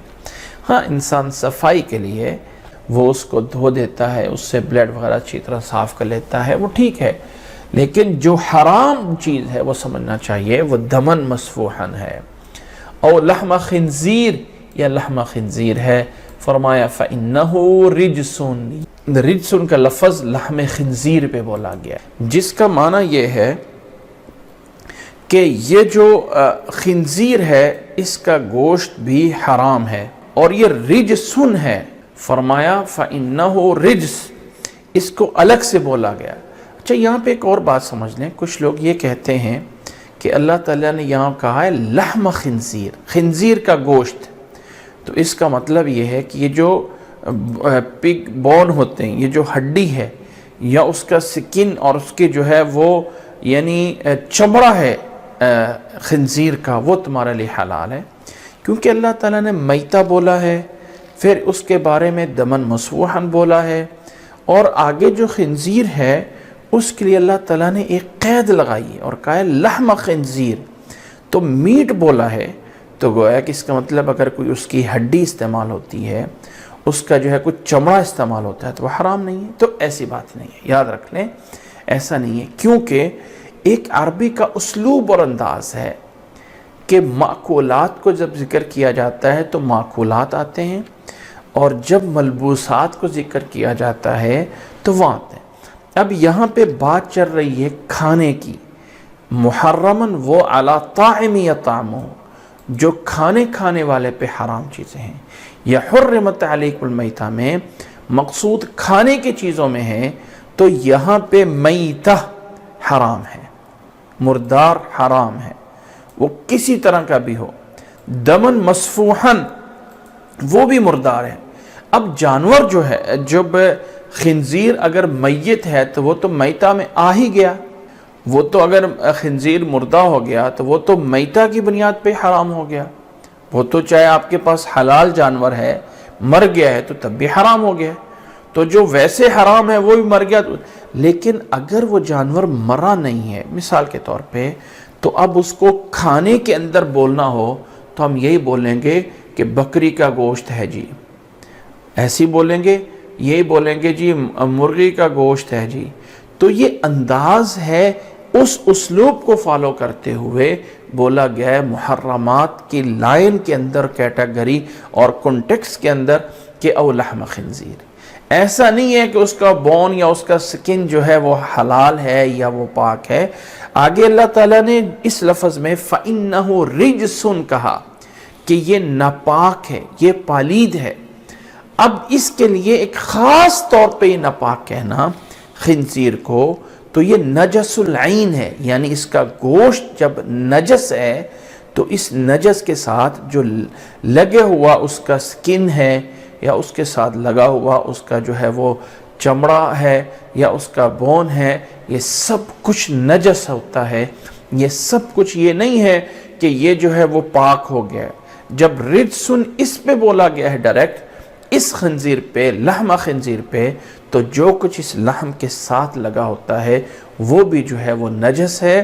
اس لیے کوئی انسان لحم خنزیر کے اس لحم کے لفظ سے بات کو پکڑ لے کہ یہاں جی گوشت مراد ہے اور باقی چمڑا اور سکن مراد نہیں، تو ایسا نہیں ہے۔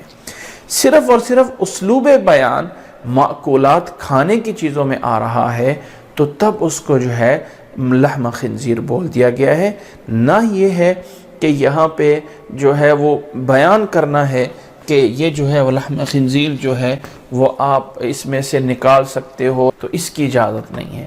اللہ تعالیٰ نے فرمایا فَإِنَّهُ رِجْسٌ، یہ ناپاک ہے ہر حال میں، لہذا خنزیر کا کوئی گوشت، اس کی کوئی ہڈی، اس کی کوئی چمڑا، یہ سب کچھ جو ہے وہ نجس ہے۔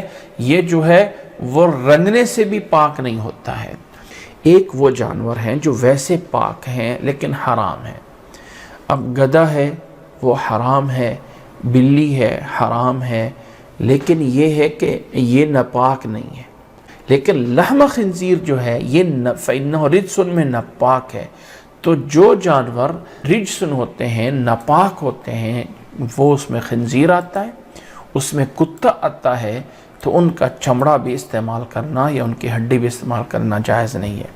فرمایا فَإِنَّهُ رِجْسٌ أَوْ فِسْقًا، یہ رجس ہے یا فسق ہے، أَوْ فِسْقًا أُحِلَّ لِغَيْرِ اللَّهِ بِهِ، یا اسی طرح فرمایا اللہ تعالیٰ نے کہ جو چیزیں حرام ہیں أَوْ فِسْقًا أُحِلَّ لِغَيْرِ اللَّهِ بِهِ، یا نافرمانی کرتے ہوئے جن چیزوں کو اللہ کے علاوہ کسی اور کے نام پہ ذبح کیا جاتا ہے وہ بھی حرام ہوتی ہیں۔ فَمَنِ اضْطُرَّ غَيْرَ بَاغٍ وَلَا عَادٍ، ہاں جو انسان مجبور ہے، بشرط یہ ہے کہ وہ غیر باغن، یہ نہیں کہ وہ اب اس حرام چیز کو جو ہے وہ چاہتا ہے کہ چلو بہانہ مل گیا میں کھا ہی لوں، اس کو چاہنے والا نہ ہو، ولا عادن، اور نہ ہی حد سے آگے بڑھنے والا، یعنی بشرط یہ ہے کہ وہ یہ نہیں ہے کہ اب اس کو موقع مل گیا ہے تو ٹھیک ہے مجبور ہوں تو اب مزے سے لذت سے جتنا مرضی کھا لو، نہیں۔ فرمایا اگر کوئی مجبور ہے فَإِنَّ رَبَّكَ غَفُورٌ رَحِيمٌ، تو تیرا رب غفور رحیم ہے۔ اور سورۃ مائدہ میں اس آیت کے ضمن میں یہ بات چل چکی ہے کہ یہاں مجبوری سے مراد بھوک کی مجبوری ہے، علاج حرام چیز سے کرنا مجبوری نہیں ہے، ٹھیک ہے۔ انسان کہے کہ علاج جو ہے بیمار ہے تو اب اس کا ڈاکٹر نے بتایا ہے کہ آپ اس کو کوئی حرام چیز کھلائیں اور اس سے اس کو شفا یاب ہو جائے گا، یا فلانے حکیم نے بتایا ہے کہ اگر اس نے فلانی چیز کھا لی تو اس کا جو ہے وہ دمے کی بیماری جاتی رہے گی، فلاں ہے یا فلاں بیماری جاتی رہے گی، تو حرام چیز سے علاج نہیں کیا جا سکتا ہے۔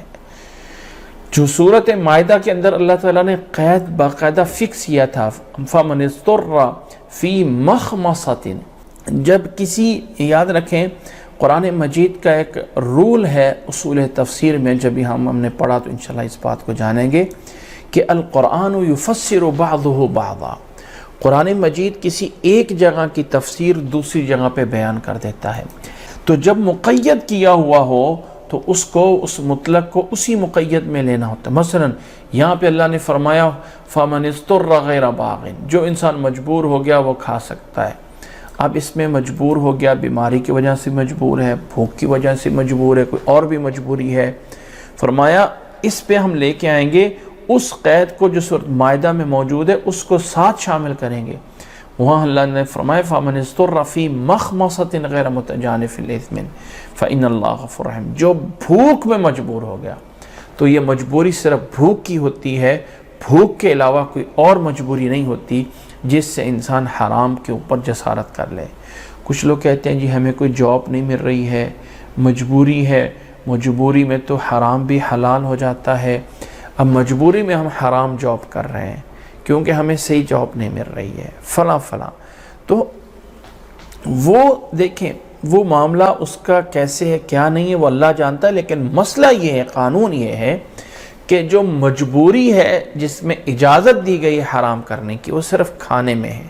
وَعَلَى الَّذِينَ هَادُوا، اور اللہ نے فرمایا جو یہ یہودی ہوئے تھے ان پر کچھ اور چیزیں بھی حرام کی گئی تھی۔ وَعَلَى الَّذِينَ هَادُوا حَرَّمْنَا كُلَّ ذِي ظُفُرٍ، ان کے اوپر ہم نے ہر وہ جانور حرام کیا تھا جو جانور ناخن والے ہوتے ہیں، جن کا بڑا سا ناخن ہوتا ہے، وہ جانور سارے کے سارے ان پہ حرام کیے گئے تھے۔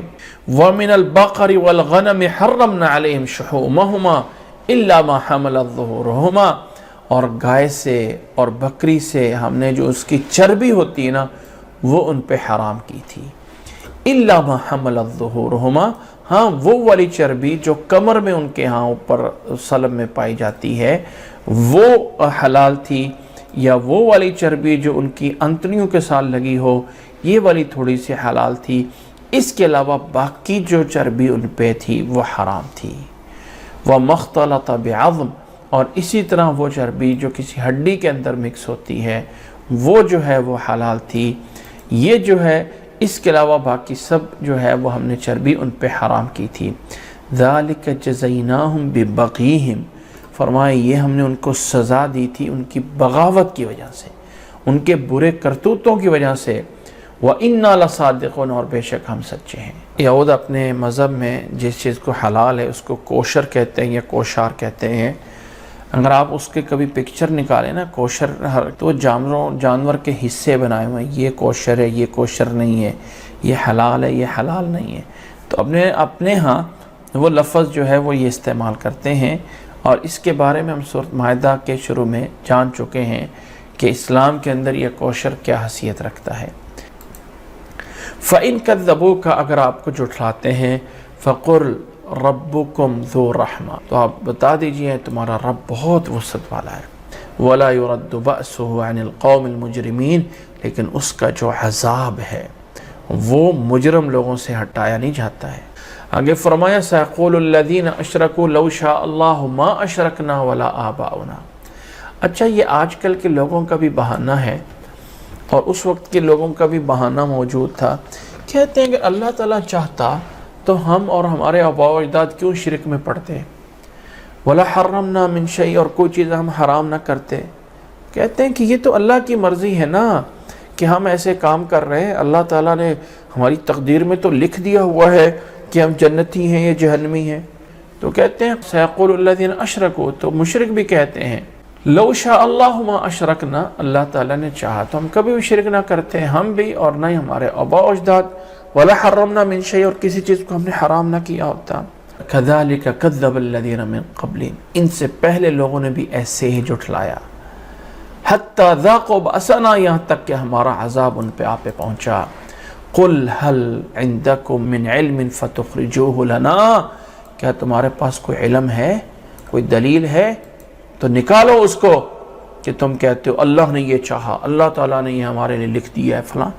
اللہ تعالیٰ نے اختیار دیا ہے انسان کو، اللہ تعالیٰ نے صحیح یا غلط کا ایک راستہ دیا ہے، یہ تیرے لیے صحیح راستہ ہے، یہ تیرے لیے غلط راستہ ہے، لیکن اللہ تعالیٰ جانتا ہے نتیجتاً اس نے چل کے غلط راستے پہ جانا ہے یا اس نے چل کے صحیح راستے پہ جانا ہے۔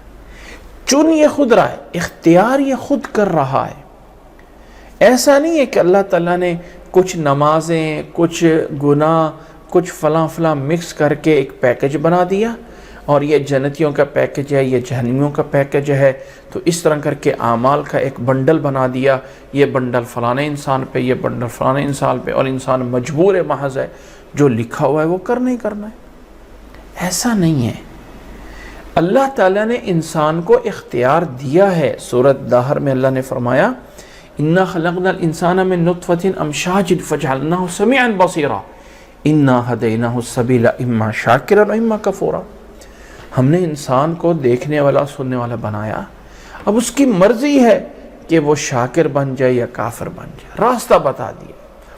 لیکن اللہ کا علم اس چیز کا متقاضی ہے کہ اللہ کو پتہ ہے جو کچھ ہوا، جو کچھ ہونے والا ہے۔ ہم یہ تو نہیں کہہ سکتے کہ اللہ کو پہلے پتہ ہی نہیں ہوتا ہے، جب بندہ عمل کرتا ہے پھر اللہ کو پتہ چلتا ہے، پہلے اللہ کو پتہ ہی نہیں ہوتا اس نے کرنا کیا تھا، ایسا تو ہے ہی نہیں ہے۔ تو اللہ کا وہ علم، اللہ کو پہلے سے پتہ ہے کہ اختیار اس کو، جیسے کوئی بندہ کسی کو کوئی پیسے دے دے نا کہ جاؤ اس کا یہ کام کر لو، بعد میں کہتا ہے مجھے پتہ ہے اس نے یہ کوئی نہیں کرنا، اس نے مجھ سے پیسے لے تو لیے لیکن اس نے یہ کرنا کوئی نہیں ہے، مجھے پتہ ہے، میں تجھے لکھ کے دے دیتا ہوں یہ کام نہیں کرے گا، حالانکہ خود اس کو کہہ رہا ہوتا ہے یہ کام کرو۔ تو یہ انسان کا اندازہ ہے جو غلط بھی ہو سکتا ہے۔ ایک مریض بستر مرگ پہ پڑا ہوا ہے، ڈاکٹر لکھ کے دے دیتا ہے اس کے بچنے کا کوئی امکان نہیں ہے، وہ مر جاتا ہے، تو یہ ڈاکٹر کا اندازہ ہے جو اس نے مرنے سے پہلے بتا دیا، اور یہ اندازہ غلط بھی ہو سکتا ہے۔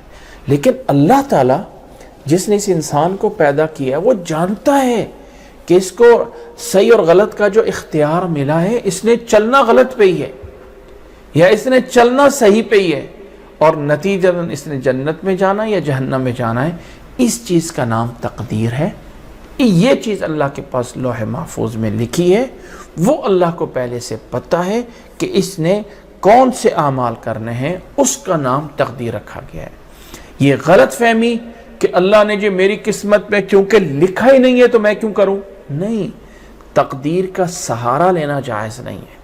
تقدیر کا سہارا لے کے ایک برا کام کرنا کہ جی میری چونکہ تقدیر میں نہیں لکھا ہوا، جب اللہ نے میرے مقدر میں نمازیں اور روزے لکھ دیے تو میں کرنا شروع کر دوں گا، تو اس کو تھپڑ لگاؤ ایک دفعہ زور سے، آگے سے چیخے نا کیوں مارا، تو بولنا تیری تقدیر میں لکھا ہوا تھا، مجھے کیوں کہہ رہے ہو۔ انسان کا رزق بھی تو تقدیر میں لکھا ہوا ہے نا، رزق کے لیے دن رات کیوں محنت کرتا ہے، کیوں بھاگ رہا ہے، پتہ ہے اللہ تعالیٰ نے لکھ دیا اتنا ملنا ہے، اتنا کھانا ہے، فلاں فوش ہے، تو پھر کیوں کوشش کرتا ہے۔ وہ بھی بیٹھ جائے، گھر میں بیٹھ جائے، دیکھیے اللہ تعالیٰ کیسے دیتا ہے۔ تو بات یہ ہے کہ اللہ تعالیٰ نے اختیار دیا، اختیار کے بعد انسان نے اس کے بنیاد پہ انسان جو ہے وہ سیدھا یا الٹ جا رہا ہے، تو اللہ کو پہلے سے اس کا پتہ ہے، اور وہ اللہ کا علم ہے، اور اس کا نام تقدیر ہے، اور اس میں یعنی یقینی بات ہے کہ جو تقدیر میں ہے وہ ہونا وہی ہے، کیونکہ اللہ کا علم کبھی غلط نہیں ہو سکتا۔ تو اللہ تعالیٰ نے فرمایا کہ یہ کافر کہتے ہیں سَيَقُولُ الَّذِينَ أَشْرَكُوا لَوْ شَاءَ اللَّهُ مَا أَشْرَكْنَا وَلَا آبَاؤُنَا، اگر اللہ تعالیٰ چاہتا تو ہم شرک نہ کرتے اور ہمارے آباء و اجداد بھی، اور نہ ہی کچھ چیزیں اس طرح کی اپنے اوپر حرام کرتے۔ فرمایا كَذَلِكَ كَذَّبَ الَّذِينَ مِن قَبْلِهِمْ، اسی طرح ان سے پہلے لوگوں نے بھی جھٹلایا، حَتَّى ذَاقُوا بَأْسَنَا، یہاں تک کہ ہمارا عذاب انہیں جو ہے وہ پہنچا۔ قُلْ هَلْ عِنْدَكُم مِّنْ عِلْمٍ فَتُخْرِجُوهُ لَنَا، کیا تمہارے پاس کوئی علم ہے تو نکال کے دکھاؤ، کیا ہے تمہارے پاس دلیل؟ فرمایا إِن تَتَّبِعُونَ إِلَّا الظَّنَّ، تم صرف اور صرف گمان کے پیچھے لگ رہے ہو، صرف گمانوں کے پیچھے، صرف اٹکل پچو، وَإِنْ أَنْتُمْ إِلَّا تَخْرُصُونَ، اور تم صرف اندازے لگاتے ہو، میرا خیال ہے کہ ایسا ہونا چاہیے، میرا خیال ہے کہ ویسا ہونا چاہیے، اور تمہارے پاس کچھ نہیں۔ قُلْ فَلِلَّهِ الْحُجَّةُ الْبَالِغَةُ، فرمایا دلیل وہ ہے، پختہ دلیل وہ ہے جو اللہ نے حجت نازل کی ہے۔ قُلْ فَلِلَّهِ الْحُجَّةُ الْبَالِغَةُ، دلیل علم وہ ہے حجت جو اللہ تعالیٰ نے دی ہے، جو بلیغ ہے، جو پوری ہے، ہر چیز کو شامل ہے۔ اللہ تعالیٰ یہ تو نہیں ہے کہ اللہ تعالیٰ کی جو ہے وہ قدرت سے نکل کے یہ نافرمانیاں کر رہے ہیں، اللہ تعالیٰ مختار کل تو ہے کہ اللہ تعالیٰ زبردستی کان سے پکڑ کے جو ہے وہ انسان کو نیکی پہ چلا دیتا، لیکن اللہ نے ایسا کیا نہیں ہے۔ اگر اللہ تعالیٰ چاہتا تو سب کو ہدایت دے دیتا۔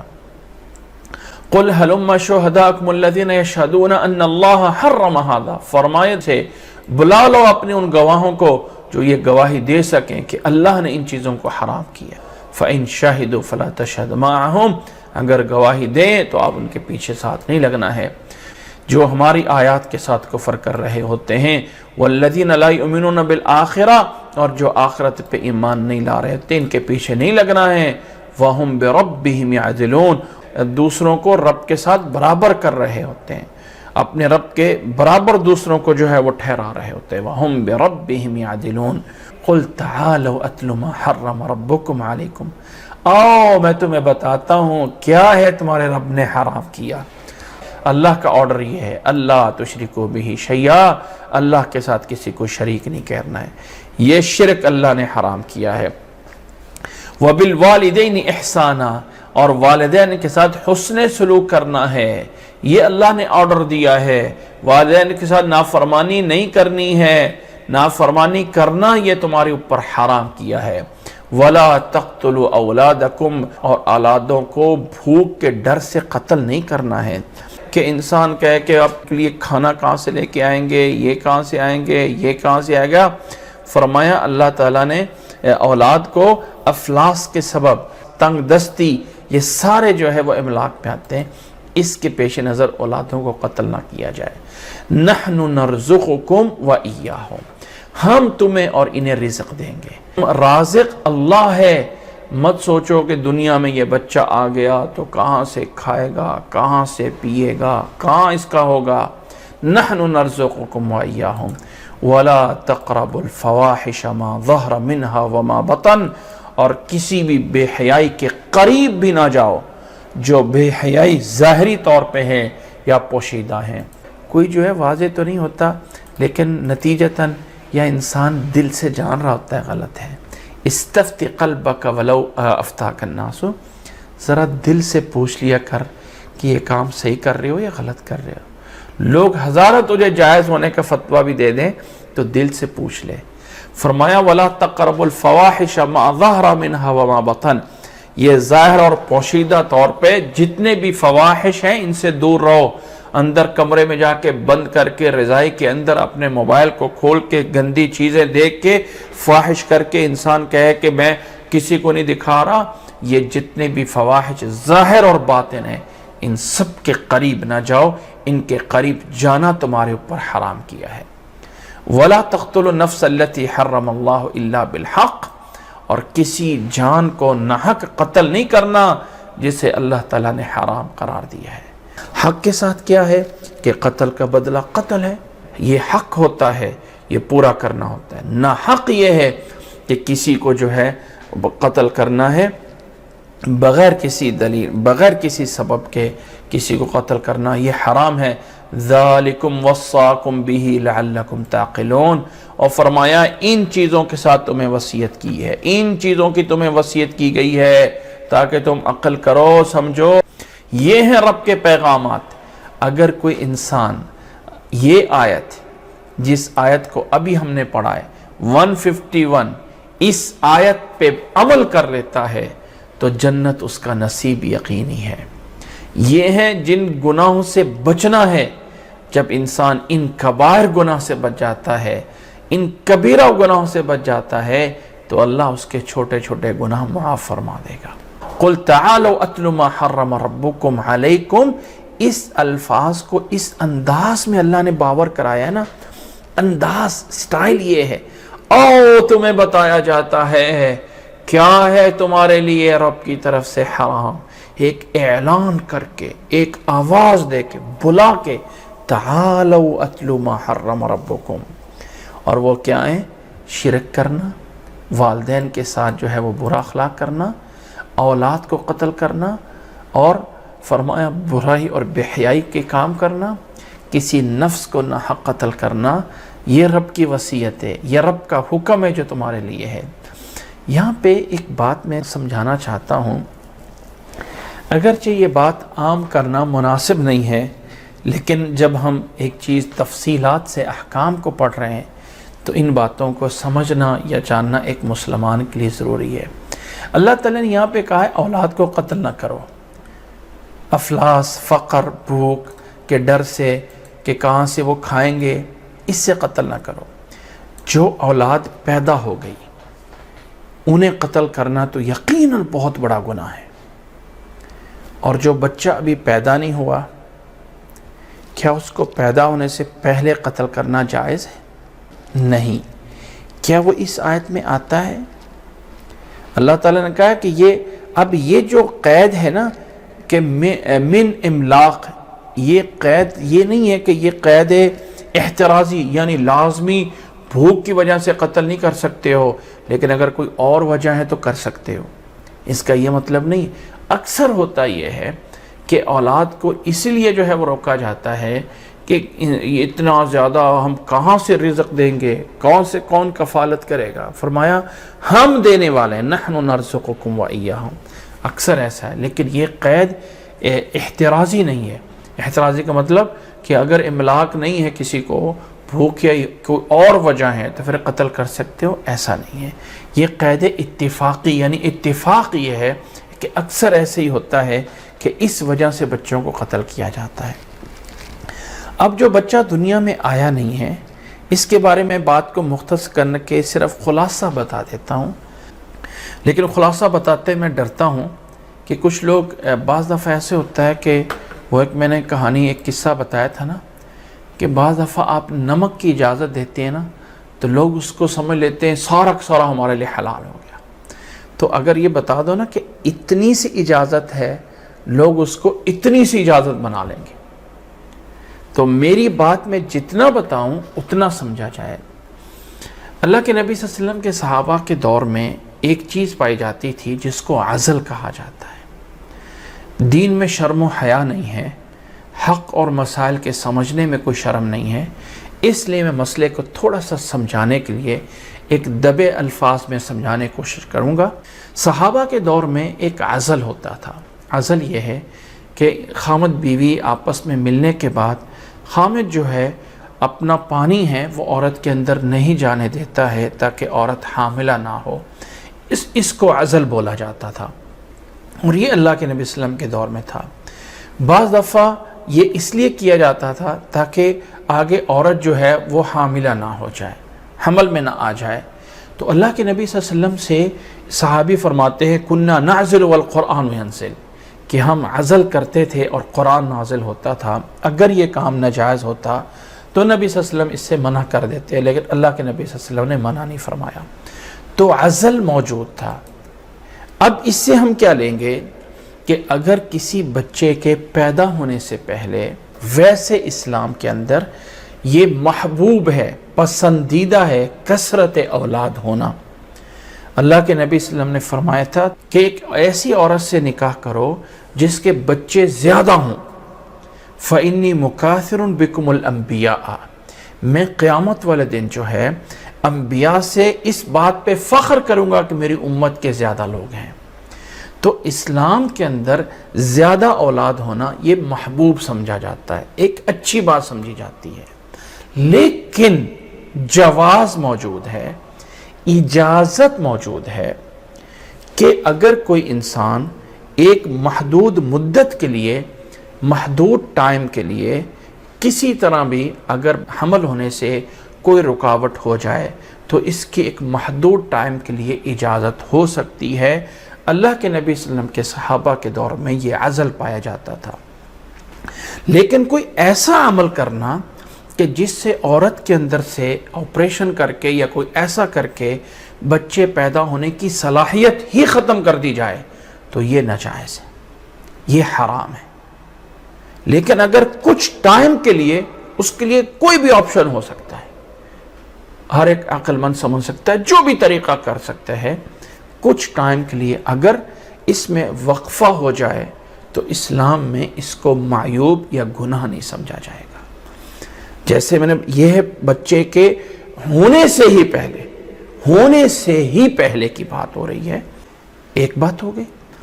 اب اگر حمل ہو گیا تو کیا اس میں سے کوئی ایسی گنجائش ہے کہ انسان بچ جائے؟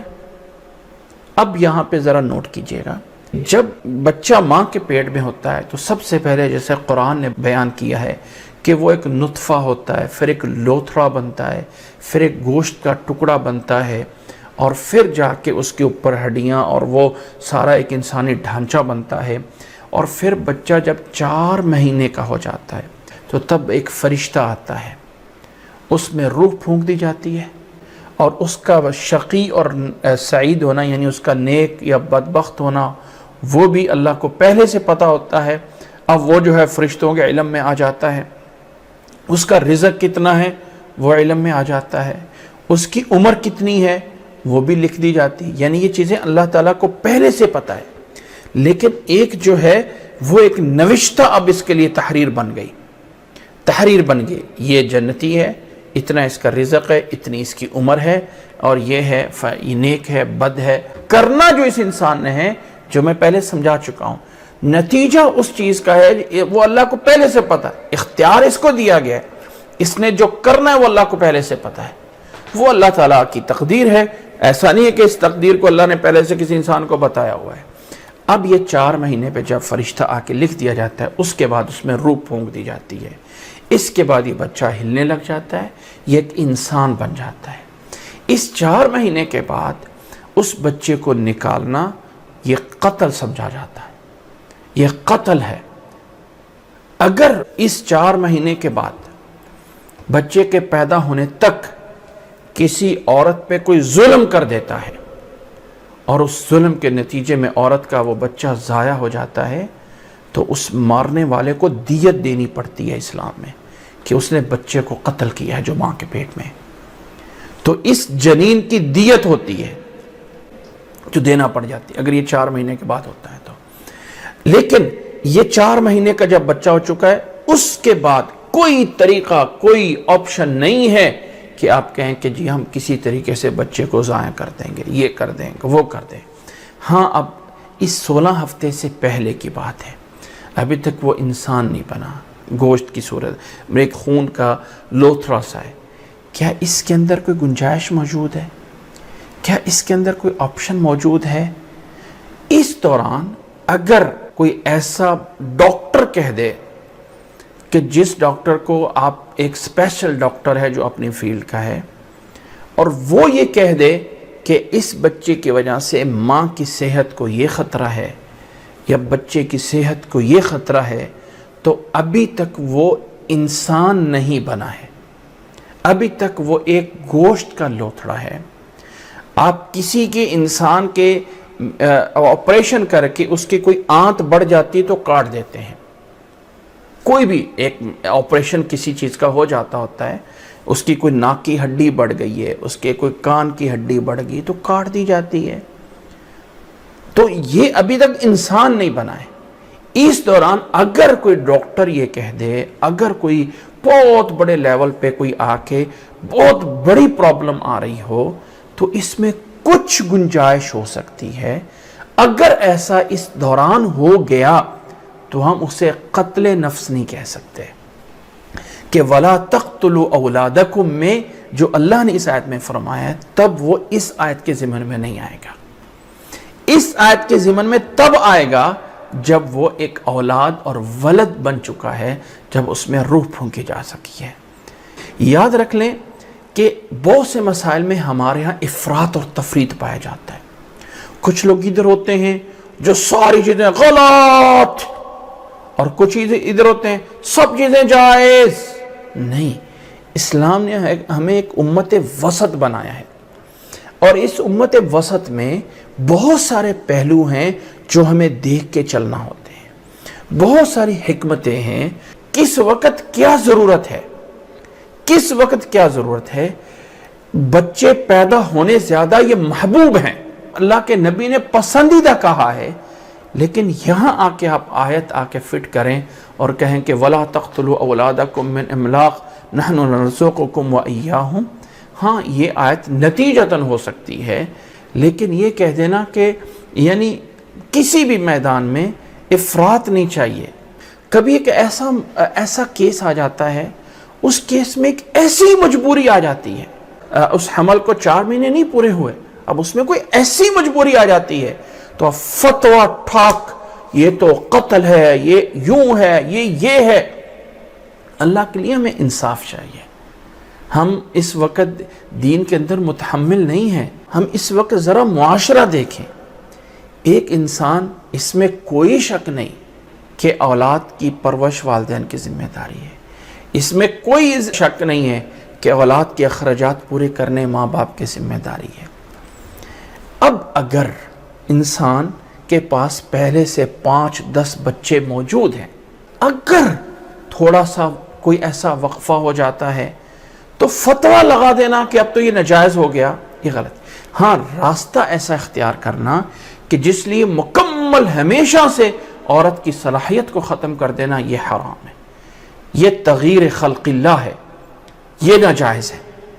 لیکن اگر کسی ٹائم پیریڈ کے لیے کچھ وقفے ہو جاتے ہیں تو اللہ کے لیے نہ ان لوگوں کے دعوے دار بنے جن کے ایک تحریکیں چلا دی کہ کسی طریقے سے تحریکیں چلائیں، منصوبہ بندی کریں، فلاں کریں فلاں، وہ بھی غلط ہے. اور دوسری سائڈ سے مکمل طور پہ حرام کر دینا یہ بھی غلط ہے. راستہ ہے کہ سمجھداری سے چلیں.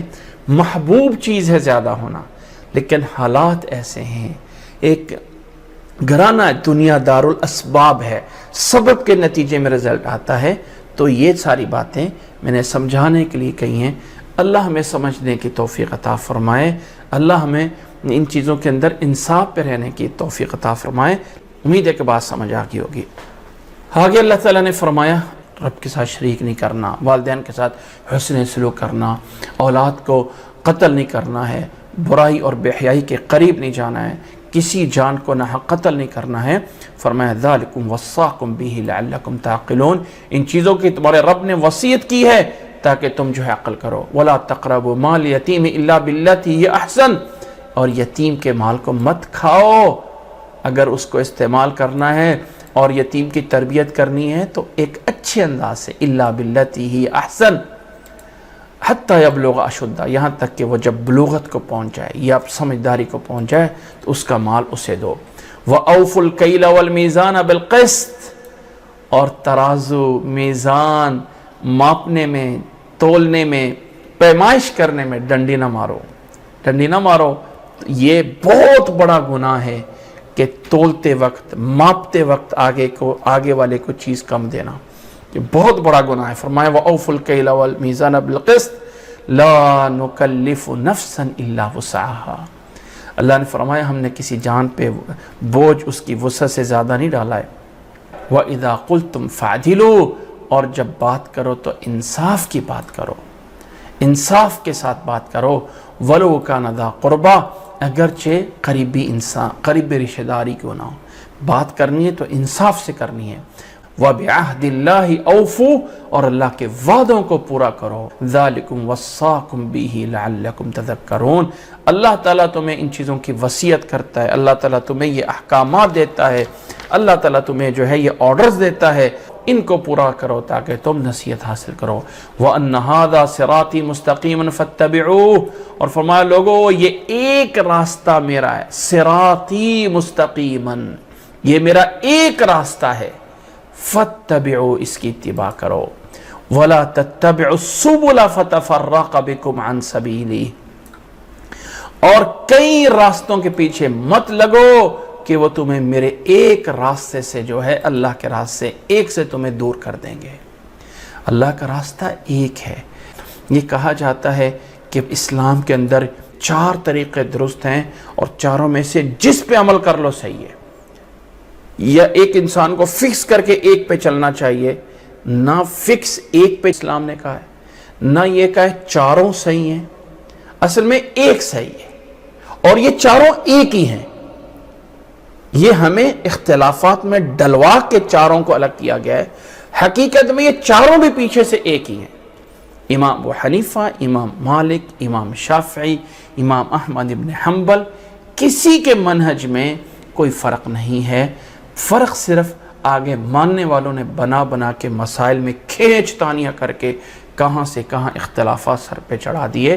اللہ کا نے راستہ ایک ہے. وَأَنَّ هَذَا صِرَاطِي مُسْتَقِيمًا فَاتَّبِعُوهُ، ایک کیا، اور فرمایا وَلَا تَتَّبِعُوا السُّبُلَ فَتَفَرَّقَ بِكُمْ عَنْ سَبِيلِهِ، اور کئی راستوں کے پیچھے نہ لگو، تمہیں میرے ایک راستے سے جو ہے وہ جدا کر دیں گے. ایک دفعہ نبی صلی اللہ علیہ وسلم نے ایک سیدھی لائن کھینچی اور پھر اس لائن کے 2 لائنیں ادھر کی، 2 لائنیں ادھر کی. پھر فرمایا کہ یہ سیدھا ایک راستہ اللہ کو جا رہا ہے، صراط مستقیم، اور یہ جو دائیں اور بائیں 2 ادھر کر دیے، 2 ادھر کر دیے، یہ جو پٹگڑیاں نکل رہی ہیں، ان پہ اوپر شیطان کھڑا ہے جو بلا رہا ہے ادھر آ جاؤ، ادھر آ جاؤ. تو اللہ کا راستہ ایک ہے.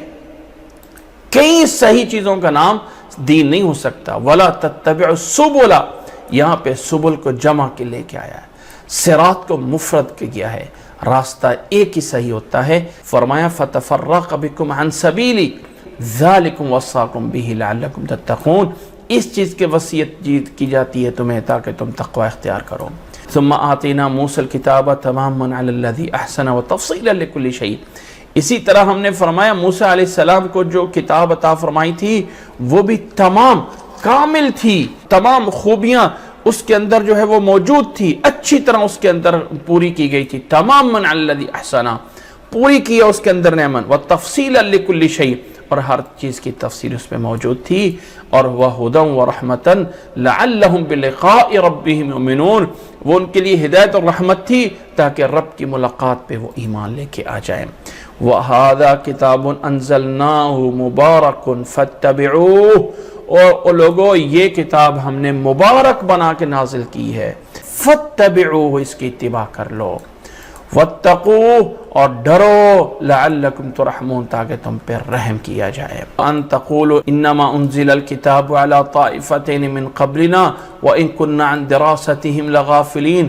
اللہ نے اس کتاب کو تمہارے اوپر اس لیے نازل کیا ہے کہ کل کو کئی قیامت والے دن یہ جا کے نہ کہہ دو کہ پہلے دو گروہوں پہ تو کتابیں نازل کی گئی تھیں، ہمارے پہ کتاب ہی نہیں آئی تھی، پہلے تو آئی تھی. عَلَى طَائِفَتَيْنِ مِن قَبْلِنَا، اور ہم تو اس سے غافل تھے. یا تم یہ کہو او تقول لو ان انزل علینا الکتاب لکنا اہدی منہم، کہیں یہ جا کے نہ بہانہ کر دو اگر ہمیں کتاب دی جاتی تو ہم بڑے ہدایت یافتہ ہوتے. فرمایا فقد جاءکم بینۃ من ربکم، آ گئی یہ ہدایت تمہارے پاس تمہارے رب کی طرف سے، اور ہدایت اور رحمت آ چکا ہے. فمن اظلم ممن کذب بآیات اللہ وصدف عنہا، اس سے بڑا ظالم کون ہے جو اللہ کی آیات کو جھٹلاتا ہے یا اس سے روکتا ہے. سنجزی الذین یصدفون عن آیاتنا سوء العذاب، ہم جو ہے وہ سزا دیں گے ان لوگوں کو جو ہے وہ دیں گے جو ہماری آیات سے جو ہے وہ روکتے ہیں، ہم جو ہے انہیں سخت دردناک برا عذاب دیں گے. بما کانوا یصدفون، ان کے اس روکنے کی وجہ سے.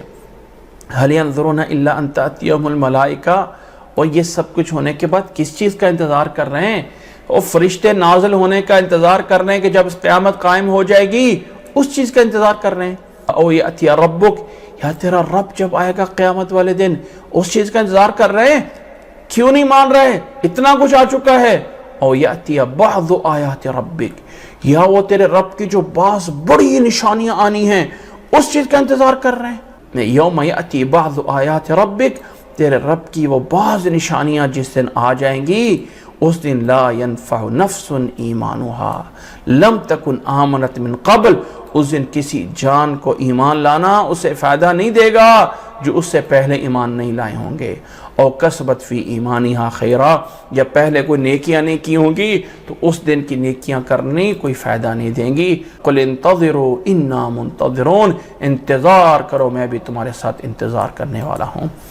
اس آیت کے ضمن میں مفسرین اس طرف اشارہ کرتے ہیں کہ یہ نشانی او یأتی بعض آیات ربک، جس دن تیرے رب کی بعض نشانی آ جائے گی اس دن ایمان لے کے آنا کوئی فائدہ نہیں دے گا. اس نشانی سے کیا مراد ہے؟ غالب رائے یہ پائی جاتی ہے کہ اس سے مراد قیامت کے قریب سورج کا مغرب کی طرف سے طلوع ہونا ہے. اور جب سورج مغرب سے طلوع ہو جائے گا اس دن پھر توبہ کا دروازہ بند ہو جائے گا. اس کے بعد کسی انسان کا ایمان لانا قابل قبول نہیں ہے، کوئی توبہ نہیں ہے، جو گناہ کر لیا کر لیا. یہ دجال کے بعد، عیسیٰ علیہ السلام کے بعد، یاجوج ماجوج قوم کے بعد، ان نشانیوں کے بعد قیامت سے پہلے یہ نشانی آنی ہے کہ سورج جو ہے وہ ڈوب جائے گا، نکلے گا نہیں. لوگ کہیں گے رات کیا اتنی لمبی ہو گئی ہے سورج نکل ہی نہیں رہا، انتظار کر کے پریشان ہو جائیں گے لوگ. رات لمبی ہو جائے گی اور سورج جو ہے وہ کہیں غائب ہو جائے گا، کہیں نہیں نکلے گا، دنیا کے کسی کنٹری میں نہیں نکلے گا. پھر اچانک زمین اپنا الٹا چکر لے گی اور اس وقت سورج مغرب کی طرف سے نکلے گا، مشرق سے نہیں مغرب سے آئے گا، اور درمیان میں آ کے سینٹر میں آ کے زوال اور جو دوپہر کا ٹائم ہوتا ہے وہاں آ کے پھر واپس مغرب کی طرف جانا شروع کر دے گا. یہ رب کی نشانی ہوگی کہ اب سورج آ چکا ہے، اب اس کے بعد کسی کا ایمان لانا کوئی قابل قبول نہیں ہے، کوئی گناہ کی معافی نہیں ہے. اب ایک ہی صورت ہے گناہ سے بچ جاؤ تو بچ جاؤ، معافی نہیں ہے. پھر جب گناہ اتنا عام ہو جائے گا کہ زمین پہ اللہ کہنے والا بھی کوئی نہیں آئے گا تو پھر قیامت قائم ہو جائے گی. تو یہ اس نشانی کی طرف اشارہ ہے کہ جس دن یہ نشانی آ جائے گی اس دن پھر کسی کا ایمان نہیں قابل قبول ہوگا۔ آگے اللہ نے فرمایا ان الذین فرقوا دینہم وکانوا شیعا لست منہم فی شیء، جن لوگوں نے دین میں فرقہ ڈالا، تفرق ڈالا، دین کے اندر اختلافات ڈال دیے، وکانوا شیعا، اور ہو گئے شیعہ یعنی گروہوں میں بٹ گئے، لست منہم فی شیء، آپ ان میں سے نہیں ہیں، آپ ان میں سے نہ بنیں، آپ دین کے اندر جو ہے صحیح راستہ جو ہے وہ منہج وہ بتائیں۔ انما امرہم الی اللہ، معاملہ ان کا اللہ کے سپرد ہے، ثم ینبئہم بما کانوا یفعلون، اللہ تعالیٰ ان کو بتائے گا جو وہ کرتے ہوئے آ رہے ہیں۔ من جاء بالحسنۃ فلہ عشر امثالہا، اللہ اکبر، بہت بڑا انعام۔ من جاء بالحسنۃ فلہ عشر امثالہا، جو نیکی کر کے لایا اس کو 10 گنا کر کے نیکیاں ملیں گی۔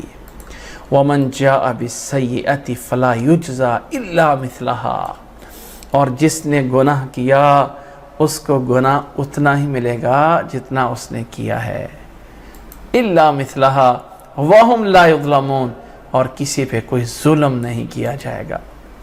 رب کی اس رحمت پہ قربان جائیں۔ اللہ تعالیٰ کی رحمت کی بہت بڑی نشانی ہے کہ اللہ نیکیوں کو شمار کرتا ہے دہائیوں میں۔ یہ جو آج کل بنائے ہوئے نا میٹر لگے ہوئے ہیں، یہ بجلی کے یونٹ شمار کر رہا ہے، یہ آپ کے جو ہے وہ ایم بی اور گیگا بائٹ جو ہے وہ یوز ہو رہے، اتنے ہزار ایم بی یوز ہو گیا، اتنا باقی رہ گیا، مختلف اعداد و شمار ہیں۔ اللہ نے جو نیکیوں کو گننے کا اعداد و شمار لگایا ہے نا، اس میں 1 2 ہے ہی نہیں ہے۔ اللہ تعالیٰ کے اس میٹر میں 10 20 30 40 50 60 70 80 90 100، اس میں 11 12 یا 1 2 نہیں، ڈائریکٹ ایک نیکی کی 10 یونٹ ایک ساتھ، دوسری نیکی کی 10 یونٹ ایک ساتھ، تیسری نیکی کی 10 یونٹ ایک ساتھ، 3 نیکیاں 10 یونٹ مل گئے، 10 10 کر کے چل رہا ہے۔ اس کے اندر جو ہے وہ اکائی کی جو ہے وہ ہنسا ہی نہیں ہے، سب دہائیوں کا ہنسا ہے۔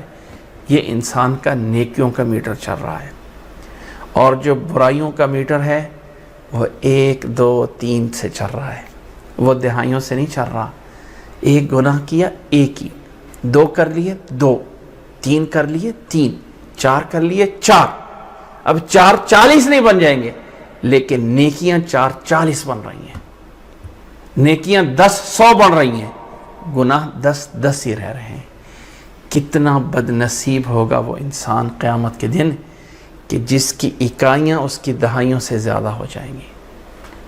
کتنا ہے وہ بد نصیب انسان کہ جس کی اکائیاں 1 2 3 سے شمار ہونے والی چیز 10 20 30 سے شمار ہونے والے سے بڑھ جائے، اتنی بد نصیبی۔ اور یاد رکھ لیں، یہ جو تصور ہے کہ گناہ کر کے ساری نیکیاں ضائع ہو جاتی ہیں، نہیں ضائع ہوتی ہیں، وہ بھی مخصوص ہیں۔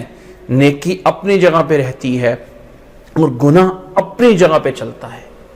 وہ کچھ مخصوص ایسے گناہ ہیں جس سے انسان کے نیکیاں برباد ہو جاتی ہیں، اور کچھ ایسی توبہ ہوتی ہے کہ اللہ تعالیٰ گناہوں کو بھی نیکیوں میں بدل دیتا ہے۔ جب انسان سچی توبہ کر لیتا ہے، اپنے آپ کو بدل دیتا ہے، تو جتنے گناہ ہوتے ہیں نا، گناہ وہ سارے کے سارے اللہ تعالیٰ پلٹ کے نیکیاں بنا دیتا ہے۔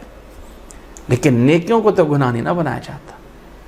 زیادہ زیادہ ہوا کہ اللہ کے ساتھ شرک کیا، ساری نیکیاں مٹ گئیں، ان نیکیوں کو گناہ میں نہیں کنورٹ کیا۔ لیکن اشرکوا لحبط عنہم، اگر گناہ کرتے تو سب کچھ برباد ہو جاتا۔ فرمایا اس آیت میں ذرا اس کو انعام کو سمجھیں، فرمایا من جاء بالحسنۃ فلہ عشر امثالھا ومن جاء بالسیئۃ فلا یجزا الا مثلھا وہم لا یظلمون۔ اور پھر سورت کا اختتام ہو رہا ہے، فرمایا اے نبی آپ ان چیزوں کا اعلان اس طرح کریں، قل اننی ہدانی ربی الی صراط مستقیم، فرما دیجئے میرے رب نے مجھے ہدایت دی ہے ایک صراط مستقیم کی طرف، دینا قیما، جو دین مضبوط ہے، ملت ابراہیمی ہے، حنیفاً یکسو ہو کر، وما کان من المشرکین، اور وہ مشرکین میں سے نہیں تھے۔ میرے رب نے مجھے اس دین پہ چلنے کا حکم دیا ہے جو صراط مستقیم، ایک پختہ اور مضبوط دین ہے، ملت ابراہیمی ہے، ایسی ملت ابراہیمی جس کے اندر سب شرک سے، سب ناجائز چیزوں سے یکسر ہو کے، علیحدہ ہو کے چلنا ہے۔ وما کان من المشرکین، اور وہ مشرکین میں سے نہیں تھے۔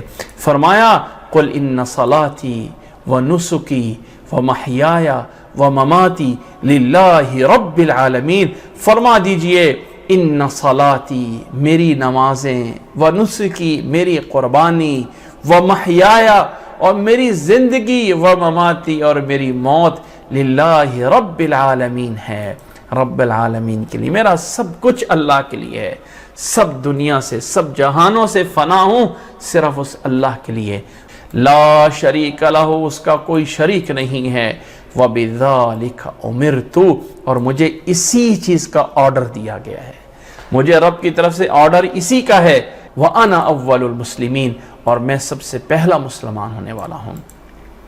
قُلْ أَغَيْرَ اللَّهِ أَبْغِي رَبًّا، اور فرمائیے میں کیسے اللہ کے علاوہ کسی اور کو رب بنا سکتا ہوں، وَهُوَ رَبُّ كُلِّ شَيْءٍ، اور وہ ہر چیز کا رب ہے، وَلَا تَكْسِبُ كُلُّ نَفْسٍ إِلَّا عَلَيْهَا، اور ہر جان نے وہی کمانا ہے جو اس کے اوپر ہے، جو اس کے اوپر ہے اسی کا اس سے محاسبہ ہونا ہے، ہر ایک انسان نے جو کمایا وہی اس کو ملنا ہے، جو کمایا نیک اعمال وہی ملیں گے، دوسروں کے اعمال تیرے کھاتے میں نہیں پڑیں گے، کروں میں اور تم ملتا تجھے رہے، ایسا کچھ نہیں ہوگا۔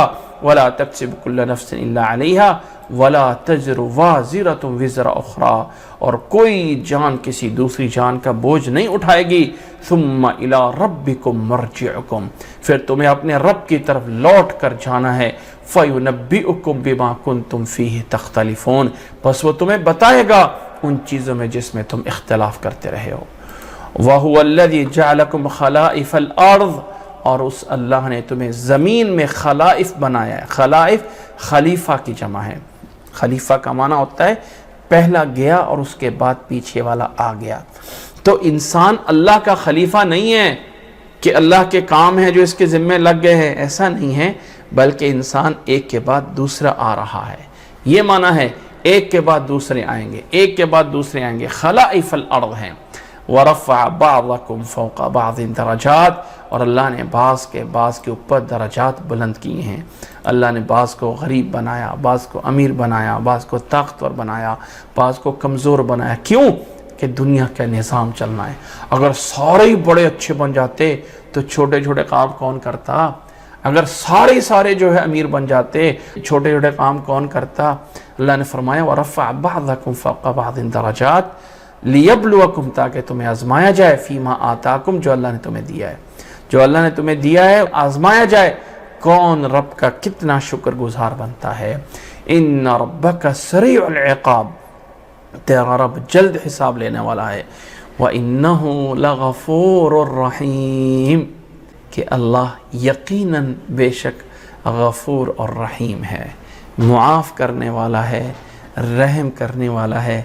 انسان رب کو مان کر تو دیکھ، پھر دیکھ کہ اللہ کی رحمتیں کتنی ہیں، رب والا بن کے دکھا، رب کے لیے یہ کہہ ان صلاتی و نسکی و محیای و مماتی للہ رب العالمین، سب کچھ اس پہ آ کے دیکھ، پھر دیکھ اللہ تعالیٰ کی رحمت کیسے ہے اور اللہ تعالیٰ غفور الرحیم کیسے ہے۔ اللہ تعالیٰ ہمیں عمل کرنے کی توفیق عطا فرمائے، اللہ ہمیں سمجھنے کی توفیق عطا فرمائے۔ آج ہم یہیں پہ اکتفا کرتے ہیں، یہاں آ کے صورت انعام پوری ہوتی ہے، ابھی ہم اسی کے پہ اکتفا کرتے ہیں، انشاءاللہ تعالیٰ آئندہ صورت ہم آئندہ کلاس میں شروع کریں گے۔ جزاکم اللہ حسن الجزاء۔